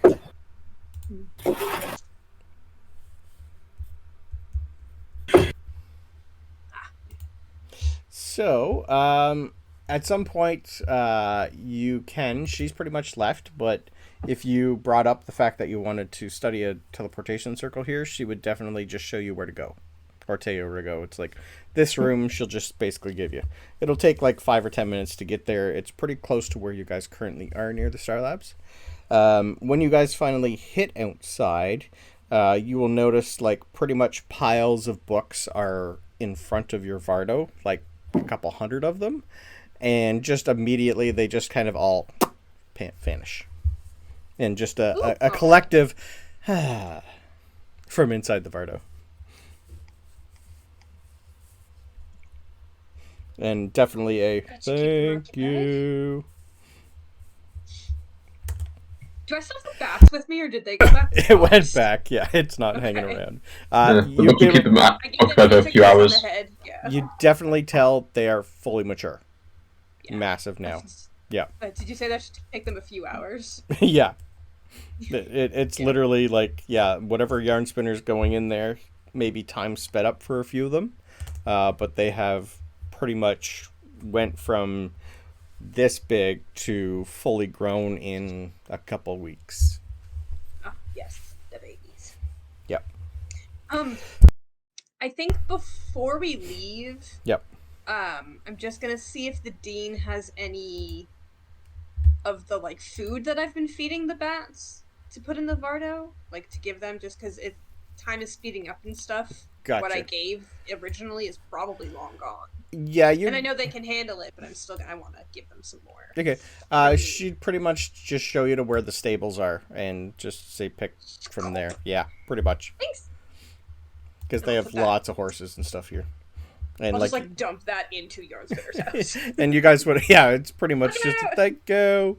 Yeah, it's like a big bundle just shrinking down into nothing. Yep. You'd be able to tell, like, he's got full weather, so, like, they're in a lovely little storm right now. You'd be able to hear the sound of thunder, lightning, and see a storm in his little mini dome going on. So, like, he's got his own atmosphere and everything in there. So, where did you decide we're going? So we're definitely going back to the tower. Okay. So right. that will be at least 3.5 days. Right now, you guys got there late. You're pushing dark after all this went over. So you could stay for the night in your Vardo or anywhere here. Hit up the bar if you like. She'd be able to give you lodgings if you wanted to.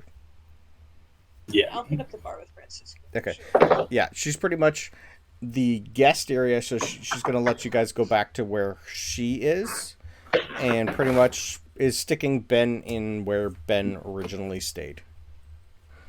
Helga, I know that you want to probably come with us to the bar, but I've been to this school before.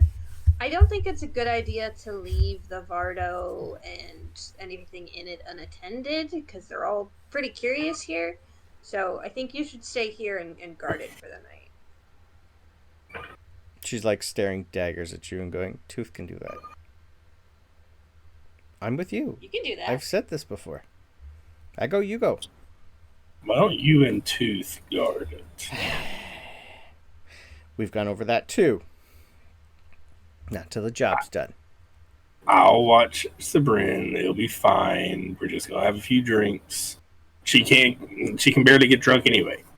Yeah, it's true. I can't. Can I have a persuasion roll, please? Yeah. Am I assisting? If you would like. Yeah, good. Good. I needed the assistance because the first one I rolled a 5, and the second one I rolled a 10, and my persuasion's good as fuck, so 22. Okay. We have the same persuasion. Yeah, that's close enough. She's pretty much just gonna look at Sabryn and go, call if you need me. Mm-hmm. And this is in your head. Oh, yeah. You have till 11. Then I'm coming to get you. She's giving you a curve. Probably like 8 o'clock-ish. You got 3 hours. I'm gonna come back anyways. And she's giving you a curfew. finish my book, maybe. But, so I'll be back. She's definitely just gonna like take off like pretty much her flail and hand it to you. That's just in case this guy gets handsy. I'm not trying. I'm not stirring Sabryn. Don't worry about it. Good. I can't. Just in this case. This is really heavy. Cause I'm just like She take has a sword. Yeah. She has a sword. And have you seen her use it? Yeah. She might be better with actually this. we have. Yeah, she's. I don't think she can't pick that I up. did. No. I used it against the did. the Steel Defender inside. True. Yeah. Like, not bad either. Yeah, she did fine. Tooth. Guess it's you and me. Can I have the? She's just gonna say, "Can you open the hole? I'm thirsty too." Oh sure, yeah. Hold on, I got it. Just give her a bottle of something. Wine, red, something on the sweeter side, and pull out some candles. Yeah, She's give got dark them, vision. They both do. I give them a bottle of the I know. fancy I know. bitch wine. Okay, nice. Oh, so they're just sitting in the dark doing this? Pretty much. Yeah, I'll give them a bottle of the fancy bitch wine. Okay, fancy bitch wine. Yeah. All right. Really need to label this shit better. I have no idea what that is.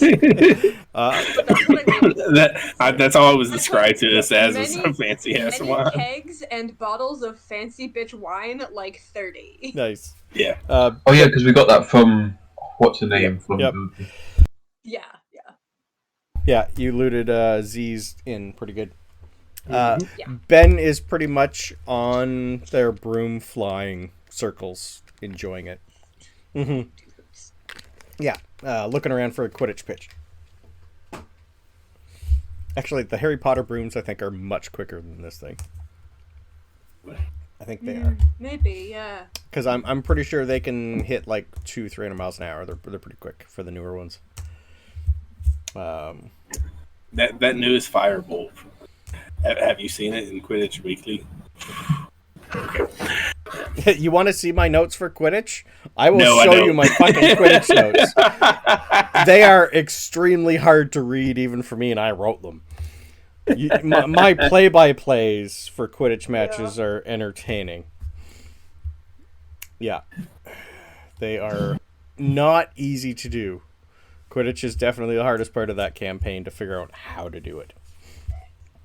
The play-by-play is not bad, but the logistics of actually having the players play. Fair. Yeah. All right. So, is there anything you guys want to do for the night? Did you want to RP? What you see, what you do, who you visit? It's up to you guys. You do have time to talk, so. A little bit at the bar. Beautiful. The bar itself, good, yeah. You're pretty much going to be shown like when you came in. So you guys are now back here. So this is the residence for all the teachers and that one.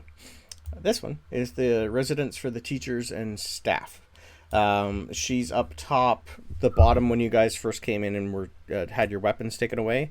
That's pretty much the professor lounge where there should be lots of people. They have an open bar there.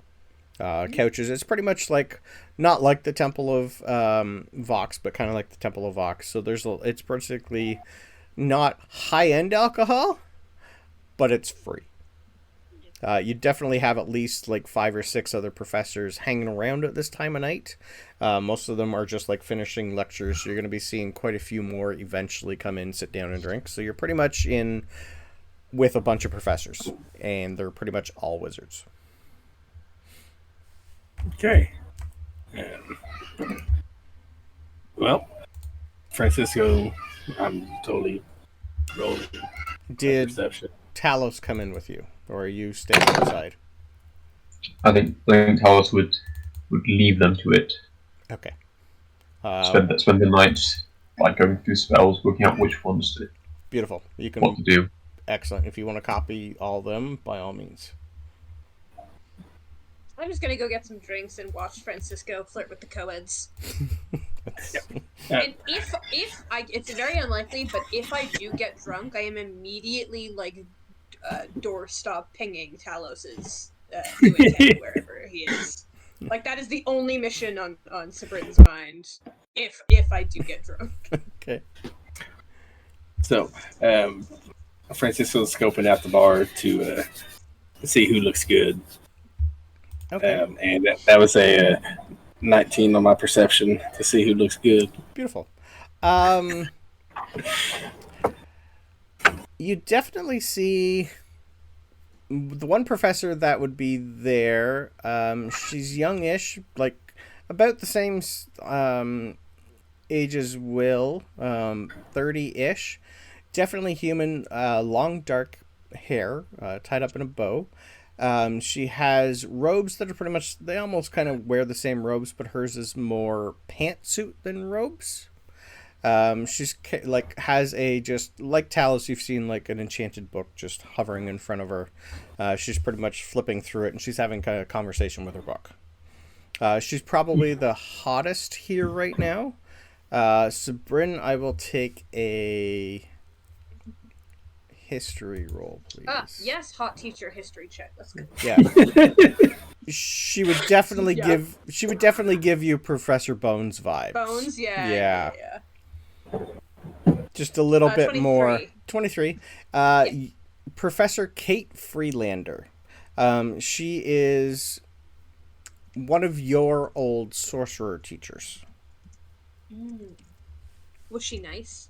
She's nice-ish to the point where she doesn't like tardiness and she hates being overtalked. Okay. So she's not one who likes to be interrupted. So Francisco's going to go interrupt her book. Yeah, I assume. I like look around and then I'm like, that's not well, and then I get a drink to watch. She's like one of the few that tried to help you, but your type of magic is completely different than hers. You would see she has like little pouches around her that she charges little baby runes with. She's like a runic sorcerer, rune child. Yeah. She's tried with you over the years to try and help, but she's been more of a hindrance because yours is just too explosive and random. She's one of the professors who enjoys things need to be perfect. And you're not perfect. Because runes and stuff is very like precise endeavor. Yes, it takes which is time. Pretty much the opposite of how my magic works. Yes. So yeah. But she's one of the few sorcerers that were willing to try. Yeah. Yeah. Yeah, she's definitely having a two-way conversation with a spell book right now. That's pretty much just a, yes, I know we're still missing one. We will find him in the morning. I'm sure she's quite capable of dealing with herself. And just hear another from the book itself. Well, she's on our list, and we have to actually make sure every student is back in time. It's like, I've sent her ascending. She said she's fine. She just isn't answering where she is. So I'm assuming she's at that age. That's what you're interrupting.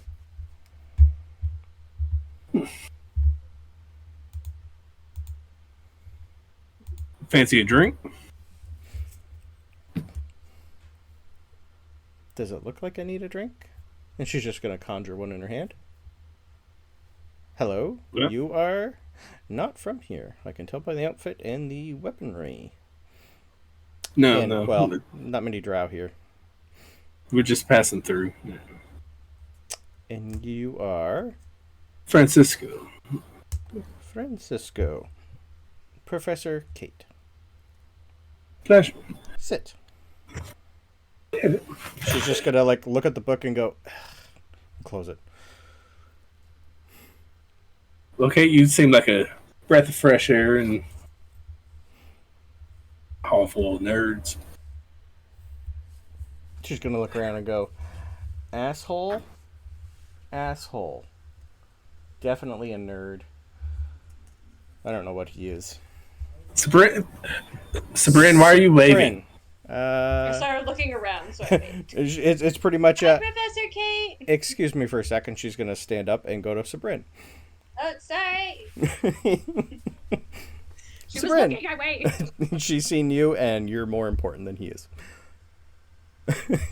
It's just more of a, excuse me for a second. Sabryn, hi. Hi, Professor. Why are you here? I had a meeting with the dean. We're very important people now. Francisco and I. Oh, you're with I him? just kind of wave Francisco over. Well, why don't you come over with us? The couch is more comfortable. Okay. I grabbed Yeah. Talos, did you come in with us? Sorry. No, you did not. No. Okay. Just make sure. You never drank before. This is new. You don't need it. Me? Yeah. You didn't really start drinking until you met Francisco. Yeah. Okay. Well, not the best constant. Yeah, but you know what can happen. Especially okay, but here's the thing. Nothing bad has ever happened since I left the school, so I think it might have just been the school. Good insight check. As far as Bryn is I know. Sabryn There's been a couple. Nothing bad has ever happened. Your version of bad and hers is a little different. For sure. She's just gonna look up and go. Nothing as bad as destroying part of the library. You're tattooed. Huh? You're in armor. You have a lot more magic on you.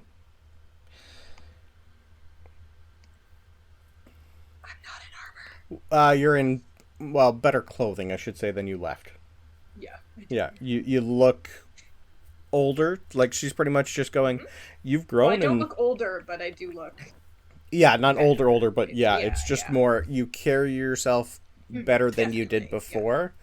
You're, in her eyes, no longer a student. Mm-hmm. I've That's learned a lot what you're from getting. Francisco. Are you good at playing that? I assume you have a flute on you? Yeah, the flute would be like... Interesting. I'm still learning. I'm okay. I'm not as good as Francisco with his instruments, but I'm learning. So you sing? Me? She's looking at Francisco. Oh man, I was totally hoping you were trying to get Sabryn to sing. Yeah, I sing a bit right now. We don't get a lot of that around here. She's just gonna pretty much throw the book away and put her feet up, reach into her. Chuck it? No, it's just set it down. It's I'll deal with him later. To her, it's a person, not a book. Mm-hmm. Yeah. It's just more of a, I'm not dealing with you right now. Yeah. We'll deal with you later. Interesting. She's got what you would think is like bourbon. And then she's going to pull out a stogie. Put her feet back up. Look at the stogie and go, Francisco's so turned on. Put that away. And then she's just going to like pull out like a pipe and some tobacco and go, this is better for a song. Okay. Sabryn, would you like any? I don't know if you smoke. I don't smoke, but I'll take some of the bourbon. Some of the what, sorry? Bourbon. Oh, the bourbon. Okay. She's going to hand you a drink, and she's just going to like give you a little handful of tobacco anyway, just in case. It is definitely not tobacco. Is it weed? Definitely. Straight up weed? Yes. She's a sorcerer, of course. You know, this would be great in a brownie or something. Anyways, I've never cooked with it before. You would also know if you wanted, your flute is also a pipe, as a reminder. It is a pipe. It is a pipe. If you know, Sabryn's not that adventurous. She really wants to finish her book today. I think she's going to keep it. I think she's going to keep it for now, but she will drink. All right. Okay. So, she's just pretty much looking at you. If I'm going to listen to something on a night after tonight, I need to be a little not me. Yep. Yep. What's this? What's that? What's this? What's that? That is a pipe. Damn it. And now I screwed AJ screwed it up. Mm-hmm. Yeah. So, all right. So what's this? What's that? What's this? What's that? Here is a book. Give me a look. What's this? What's that? We're just gonna stop there. A slow golf clap. It's a kid's song. I'll take a performance roll, please. It's a kid's song, and I was gonna go with something like try to get you to smoke my pipe, and then I was like, no, that didn't work. So, good. That's my performance. Plus 12, so that's a 24. Okay. Yeah, it's pretty much just it's got potential. Yeah. I haven't heard that one before. It was good. Where'd you learn that one? She's gonna just like she's gonna like put her pipe away and go, I don't need that. Not for that. It's just like around. The vibe I'm gonna give Francisco a bardic inspiration. And also just like slowly start like inching away to leave them alone together and see if it's But if you prefer, played music, and Francisco will pull out his pipe, or not his pipe. I have the pipe stuck in my head now. I know. We'll pull out his flute, which I've got a special flute. Mm-hmm. So you got the instrument flute of minor illusion. Yeah, instrument of illusions. So Francisco will pull out his instrument of illusions, and Francisco will pull out his instrument. I'm gonna pull out my instrument in the middle of a school.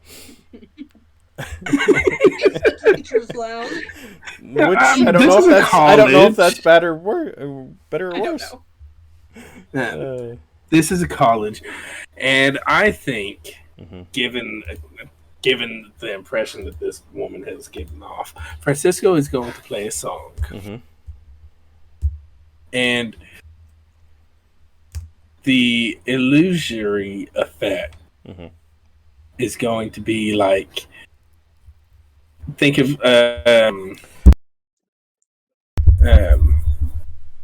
the Mouse King fight. Okay. Yeah. Yep. So the illusory effect will be like ballerinas. Okay. Yep. And That's still good as fuck. And what Bardic Inspiration? You're at D6, right? The problem is the Bardic is what, 1 minute, or how long does 10 minutes. 10? Okay, then you're fine. Yep, perfect. Yeah. Yeah, it's a D6. Okay. And a D6. Yeah, I've got one on D6, but that makes it a 28. Okay, 28's good. You pull out the flute and you start playing this song. With a 28, you probably get so wrapped into the song, you don't realize you started... She just got it. Well, no, it's more you're getting a crowd of people. After the day they've had, and the pretty much week they've had, this is... the professors are pretty much like they've been running low for quite a while. And you probably have 30, 35, some over 500-year-old professors just clapping along and enjoying the party. Can I have a perception roll, please, while you play? I am doing good on this. What's my perception? Freaking, that is a 18. 18. An 18 is enough when you play and people all start to congregate around you and everyone that's on the couches. By the time you're done, you also have Professor Zimmerman sitting beside her with his feet in her lap. This dick! You freaking cock blocker! I have them in my notes that they're a married couple. I am sorry. Where's the ring? No, that's fine. And pretty much everyone is giving you a great standing applause, and you're getting someone's put a hat in the ground for you, and you roll me a D100.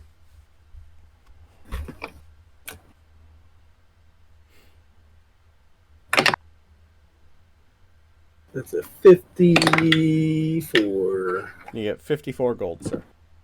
Cool. Up until about 11 o'clock, I think, is we're going to change it where Francisco isn't going to take the hot professor into the broom closet. And so Francisco will move to a few different songs on his flute, but the final one being a requiem. Oh, okay, that's cool. I'll take one more performance with advantage, please. Because you got the crowd in. With advantage. Yep, they are like the professor. Nat 20. Okay. You turn this place into pretty much like a small little bardic rave. The professors are definitely stoned down to their heads and hammered by the time you are done playing. Francisco might take one home. Yep, she might be older than you're probably thinking she will be, but yeah. I'm pretty sure Annabelle. Oh, I have her quite older than you. Yes, she's high triple digits. Yeah. If it looks like Francisco's getting a bite, he's gonna take the bite. Okay, you're definitely not waking up where you thought you were going to wake up. We'll go with that. That's fine. We're not RPing. Are you sure? I got music for it. Perfect. So Sabryn, at some point, just be drinking. Yeah. At some point, you're just getting a tap on the shoulder and a point to a watch that's not there, and pointing outside and going, "It's 11." Oh. From Helga. Yeah. Okay. Yeah. It's just the telepathic. Are you coming? I'm tired. Yeah. Wait. And definitely I'll take is Francisco drinking? Of course Francisco's Then drinking. I'm going to need con saves, please. Give me at least 2. Okay, 2. The first one was a roll 14. The second one was a roll 10. What's my con save? So 16 and 12. Okay. 20 and 23. Francisco, with a night of partying, you're waking up with 1 level of exhaustion. Fuck. Okay. But you gave them a night to remember after fighting for the last week. Okay, I mean, we're going to be traveling for a few days. I'll get my rest in. Yeah, you got 3.5 days of travel still. Talos, can I have... give me 2 Arcana rolls, please, for your spellbook. Cool. You definitely just started a night which is going to go down in student history. I can believe that.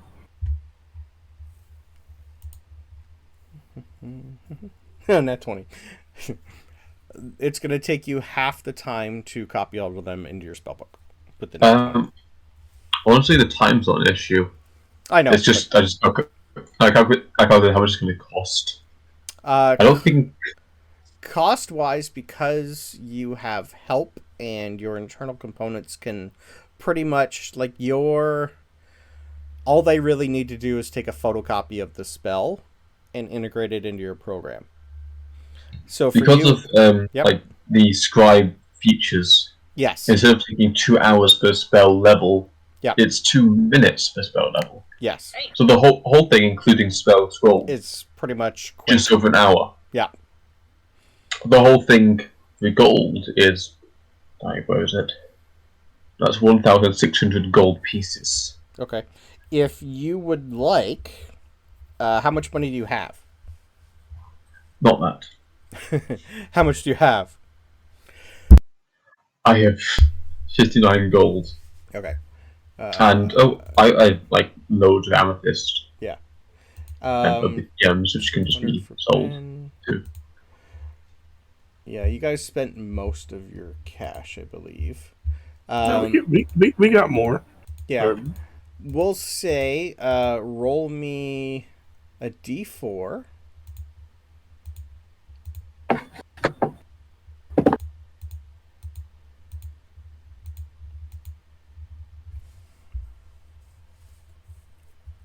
A 1. That is a 1. Okay, perfect. So it would have been down to... We're going to cut that by a quarter.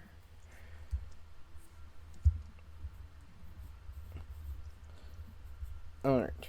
So it's going to use up all the charges of your internal, your Cyberdyne Systems Control Unit to make the ink required.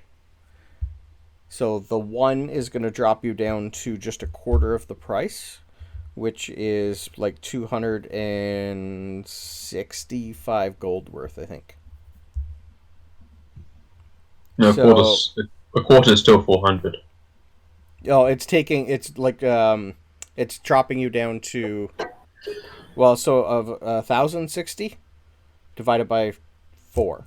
No, 1,600. Yes. Oh, sorry, 1,600. Beautiful. Yeah.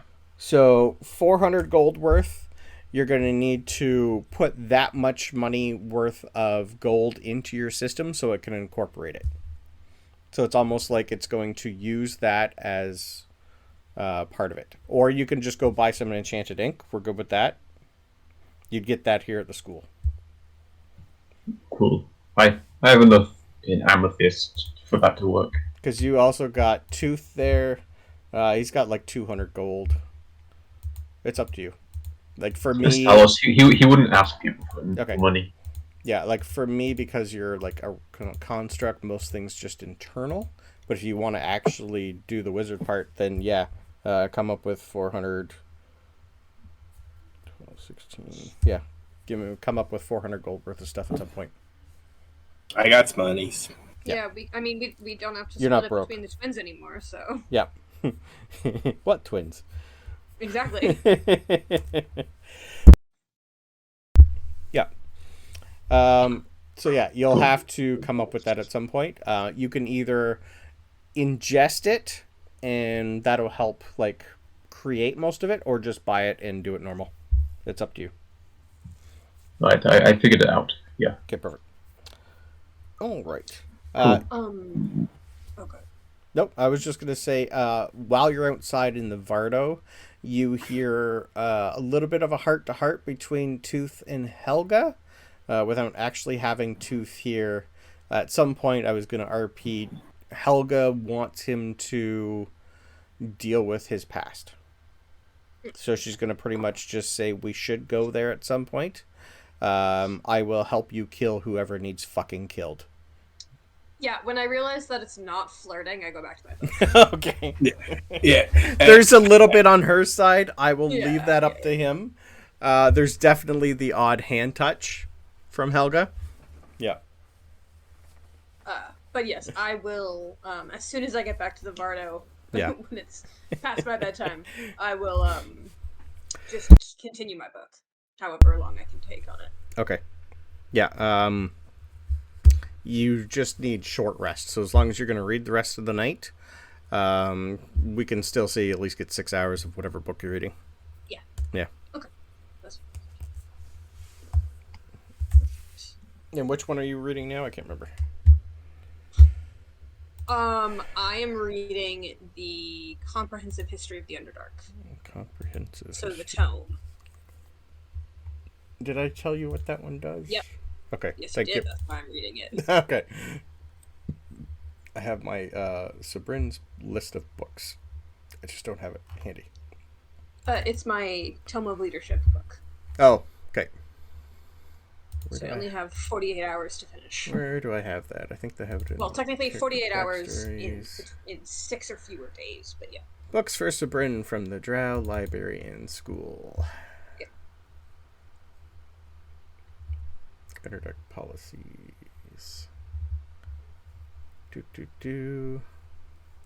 So this is the Shadowed Realms Comprehensive History of the Underdark by historian Talos.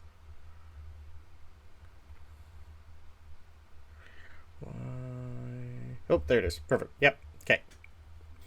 Oh, right. That's that one. Okay. Yep. Right. And I gave you the other one that you finished. Yep. And you got the riddle that was at the end. Or is that this one? Nope, that was the that's the one where the last one I finished. Yes, and you haven't figured out where that one is from yet. Perfect. No, because I'd started this one and then got deeply entranced in it. Yes, so you haven't actually solved that part yet. Beautiful, thank you. Nope, no, I have not solved the riddle yet. Okay. So much going on. Okay. That's a fun one. Right. So, Francisco, you wake up feeling goodish. The person beside you is not moving. Snoring, but definitely give me a perception roll. 7. Oh, okay. Yep, you think she's asleep. That's fine. Francisco's gonna roll out, pull his pants up, put his boots on, and deuce. Yeah. You notice he's not a cuddler. Come on. No. I know. I was just gonna say you definitely the door closes on you before you get a chance to close it yourself. It was a fake snore. I still got mine. Yeah. I will come up with who that was at some point for you. Whether or not you got their name, I will leave that up to you. They were definitely old-ish. I mean, as long as they're, mill status, that's fine. Yeah. Even Gmail status is fine. Yeah. You probably... give me an intelligence roll, too, please. Actually, an intelligence save, please.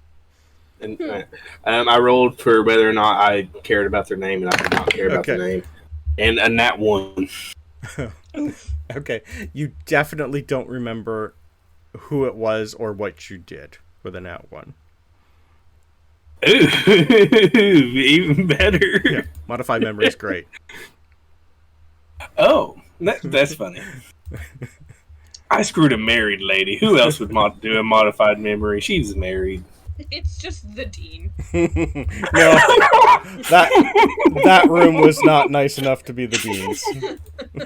Francisco would have looked at the room, and who says that she doesn't have doesn't remember. Yep. Yeah, she has a key to everywhere. I know. Sorry, that would have been a wisdom save, but it was still a nat 1. Yeah. So you just pretty much wake up and go, what? Yeah, so it's like I had a really good night drinking. Yeah. Yep, pretty much. It's like, where am I? It's not. I'll find the exit. Nope, won't be the last time. All right. So you guys all wake up in your lovely Vardo. Most of you are bright-eyed and bushy-tailed. You are still at the sanctuary. You would be able to tell most things are going back to normal. They've cleaned up from the middle of the night. This place looks spick and span in the morning. You definitely see storm clouds on the horizon, so it is going to be shitty weather soon. And you guys are... So Talos, you have now a teleportation circle to the sanctuary anytime you need to. It'll pretty much... She's given you hers. All she's telling you is call me before you come. Don't come unannounced, just in case. Okay. It is definitely a warded room. But she'd rather you go there than use the public one. Because if you're coming here, it might be for a reason that she doesn't want other people to know about. Yeah. So, where to? Back to your tower? Mm-hmm. Consensus? Tower? Perfect. Alright. So, along your lovely journey, you would notice that there's still a heavy presence of clerics and paladins here, but you're not the only ones leaving. So you're going to have like a trail of horses, carriages. People are also leaving here. The graveyard got demolished a little, but there's quite a few what you guys would know is students pretty much practicing magic, repairing it. So you're going to be seeing a lot of people like using stone shape and mold earth and just like tidying the entire place up, trying to figure out where people should be reburied. And it's just like they're trying to fix the entire place. There is still a heavy presence of people like just... They have lots of weaponry out for the just in case, but for the most part, everything here is fine. So, So, Tooth will be driving. Are you guys going to be reading, or are you doing anything the entire pretty much just read inside, or are you going to be on top? What you doing? I'd probably split my time reading inside and reading up front next to Tooth. Okay. I've done that before. Cool. When I decide I need fresh air. Just Definitely. go sit up. I don't sit on top. But... Yeah. Because I'll tumble off that thing. There's no way. No. Ben's pretty much keeping pace on the broom. Just practice and all that fun stuff. So yeah, if you guys now need to scout, you have an ability to scout. You get a broom. And eventually, I think... Yeah, you do have Find Familiar, Talos. I just don't think you've ever used it yet. Yeah. Perfect. So... First night gets you guys pretty much to right around here. So it is a very, very long journey through the graveyard, and by the time you guys hit your first night, you are starting to see merchants come through. Not many. You're not really the only ones here. You do see a lot of the clergy pretty much pushing on through the night. There's not a lot of people here stopping with you guys. But you do set up your first night in... Like, there's a little pond in one area. There's a little track for merchants to come in around. Looks like there's a pretty much an area where people have stopped here for the night before. How many hours into my book should I check off? Because this one has a very specific getting to here from the morning, you would have been at least... let me get my measuring tool. You're here by the time... I'm going to be asking this a couple times. By all means. Has a very specific, let's just if say... you don't read it in this time, you have to research. As long as you're reading, you're going to get at least 10 hours a day straight. 10, okay. As long as you're not, like, stopping, and if you're just going to sit and read... We'll do 10 hours a day. That's the plan right now. Okay. Okay. Yeah. So yeah, you guys would pretty much just see anytime you try to talk to Sabryn, it's just later. Nose down in a book. So what is Francisco doing your first day? First day, Francisco's going to just chill in the back of the cart. Yeah? Okay. Because, yeah, he's got a point of exhaustion, so he feels like he's hungover. Yep. So He's doing the same thing. No, don't talk to me right now. Okay. Talos, what you're doing your first night? I have no idea. I don't think he has anything he needs to do. Okay. No. Sorry, tell us because this affected you. I meant to do it when we were Mm-hmm. getting ready in the morning and stuff. Mm-hmm. Tell us. I finished this book and it has a weird rhyme or riddle or something at the end of it. And Okay. I don't have any idea what it means, but you're more like learned and traveled than I am, so I don't know if you maybe, and I will give him Maybe learned, probably not travelled. And I'll give Talos the book and the riddle. Okay. So I am handing. Talos now has something to do. Yeah, sorry, I meant to say this, but I forgot. So this is the Study of Drow Ancient Magic book that I finished. That has a riddle in it that leads to another book. Yeah, pretty much as soon as she finished the book, a new page showed up for her and gave her this riddle. You got it, Brandon? Oh. I got it. I sent it to you in a Discord message. You did. I don't have it on my current page. Let me see if I can find it real quick. Me this, riddle me that. Hey, where did I save that? You can find the other book under a hat. There. Honestly, Sabryn would maybe understand that. Here it is. I got it. Okay, thank you.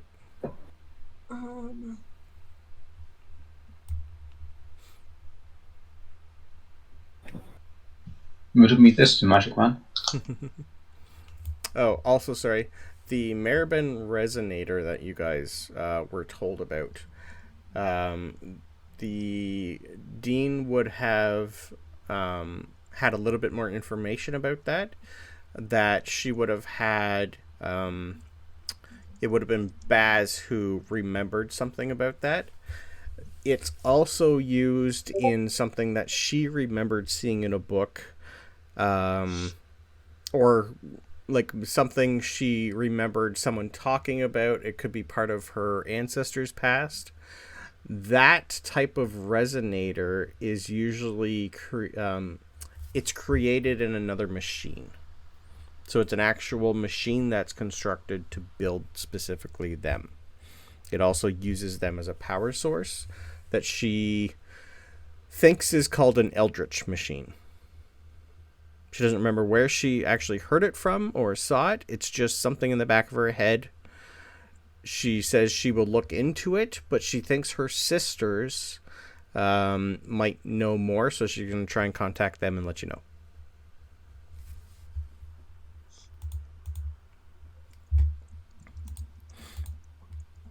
And yeah, so the riddle in the back of the book is, in halls of stone where secrets sleep, through vaulted paths and caverns deep, a tome lies veiled, its words of light, to guide the heart to choose what's right. No map will show, no key will turn. The path is one that you must earn. By blood of kings, the way is clear. The archive's heart will then appear. Seek the stone where shadows fall, a throne untouched within the hall. Speak the truth of royal line, and wisdom's book shall then be thine. That took me forever. So I'll take a history roll from you, please. And I want someone to roll me a d20 with advantage for tooth. He's got a +0 to his history, so... Oh, buddy. But he would maybe know part of that. That is a natural 20. Okay. Natural 18 and a natural 20. Talos, that doesn't mean anything to you, really. Tooth, on the other hand. Thank you for rolling a good number for him. Tooth will pretty much just say... Sorry, where'd you get that from? This Drow book? It's an ancient magic No. Drow book that was part of their curriculum. The riddle showed up on the last page. Yeah, it showed up on the last page of the book when I finished it. The Archive's heart is dwarven lore. It's supposed to be hidden somewhere in the library that I burned down.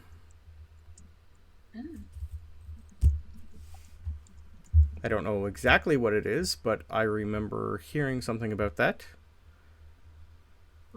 Weird that it's in a Drow book. Maybe they got it from a... Do we know about Duergar? Yep, you've met Duergar. Maybe they got it from Tooth, the Duergar? Tooth Scythes was from Wedge, the Duergar. Oh, sorry, was he a Deep Gnome? Can't remember. I think he was a Duergar. Wedge? Yeah, you... the Duergar. Yeah, the when Duergar. you met Biggs and Wedge. Yeah. They were Duergar, I believe. Yep. Yeah. They're the ones who gave Tooth the Scythe and Lucky. Yep. Maybe they got it from a Duergar. But, so that's telling you there's something where I'm from, though, that you're looking for? I don't know what it is, I'm sorry. I just know the Archive's heart is there. But it's I guess it's... For us, it's like... For him, it would be like a children's tale. Or something that his parents or grandparents or someone has... So it'd be like a bardic story, almost. Ancient lore. I guess there's another book there that we could try and find at some point when we eventually go there. It's. I don't think it's emergent unless Talos it reads to you like it's an immediate necessity or something. Yeah. I don't think anything that's going to be immediate is written in the middle at the back of a book. Or at least whoever decided that is a dick. And you would also remember... If it was important, at least put it at the front. You would also remember telling Tooth that sometimes libraries have archives and you were just like literally saving one, so... Yep. But that's what it does read like instructions, though. Like, this is the method to access. Seek the stone. Blood King. It could be that you must find someone who is related by blood to whoever made this archive.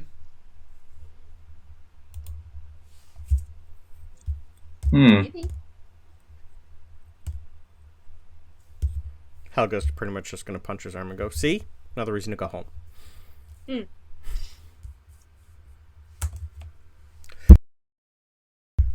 Perfect. Alright. What was I just going to do?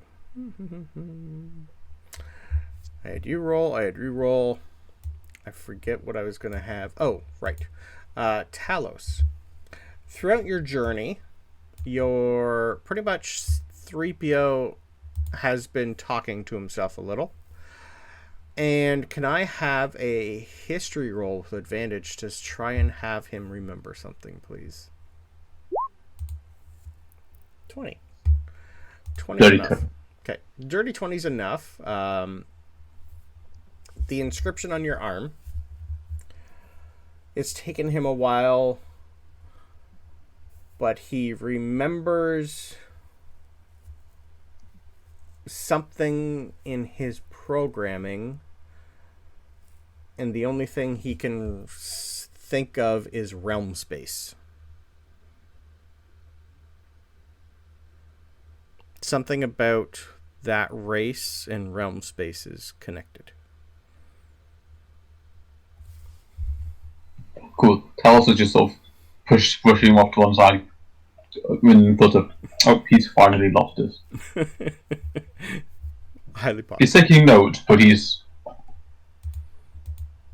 It's just more, it's almost like there's a file deleted, and he's just getting, or redacted, I should say. He's having a hard time accessing that memory. It's an equivalent of, okay, you do you. I'm putting it in the corner of my mind. Probably a good place for him.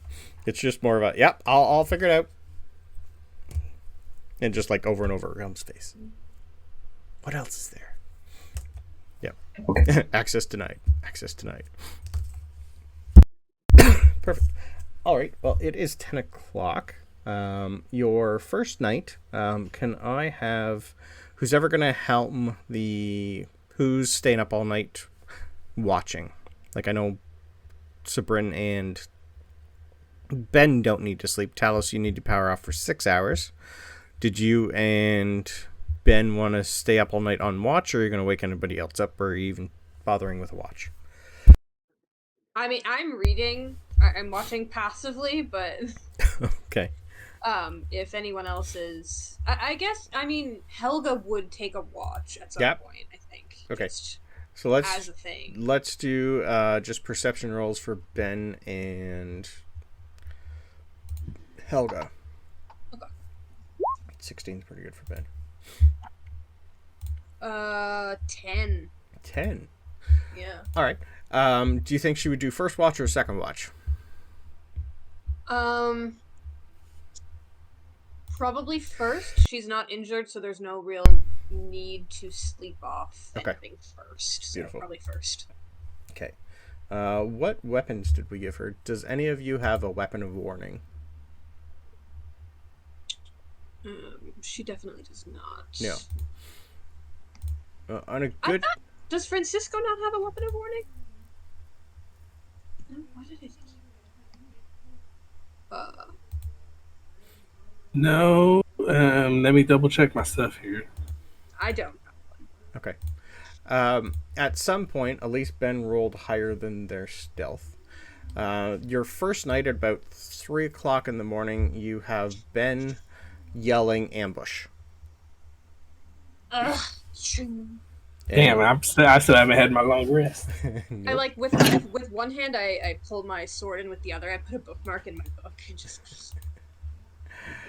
So next session, it's going to be dark. I'm not going to bother turning everything on.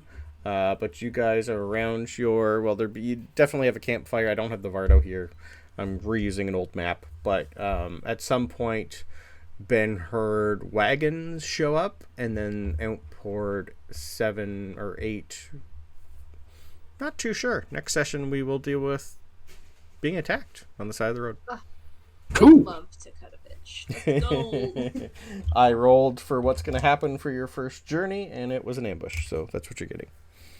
This map looks familiar. It does. Yeah, I didn't feel like getting another one, so I went, your first ambush is going to be your next ambush. Yeah, exactly. It's a great spot for it. That's why I described the little pond, the wagons. Okay, here's the thing, though. If anything happens to Tooth here, where this is where we met Tooth... I know. This is on a different part, so... Yeah. I know. But All I know instead is... of Carter, you have Helga. We're pushing them into the pond this time. And I'll give Francisco, before I forget, as you're woken up with disadvantage, give me a perception roll, please. Okay.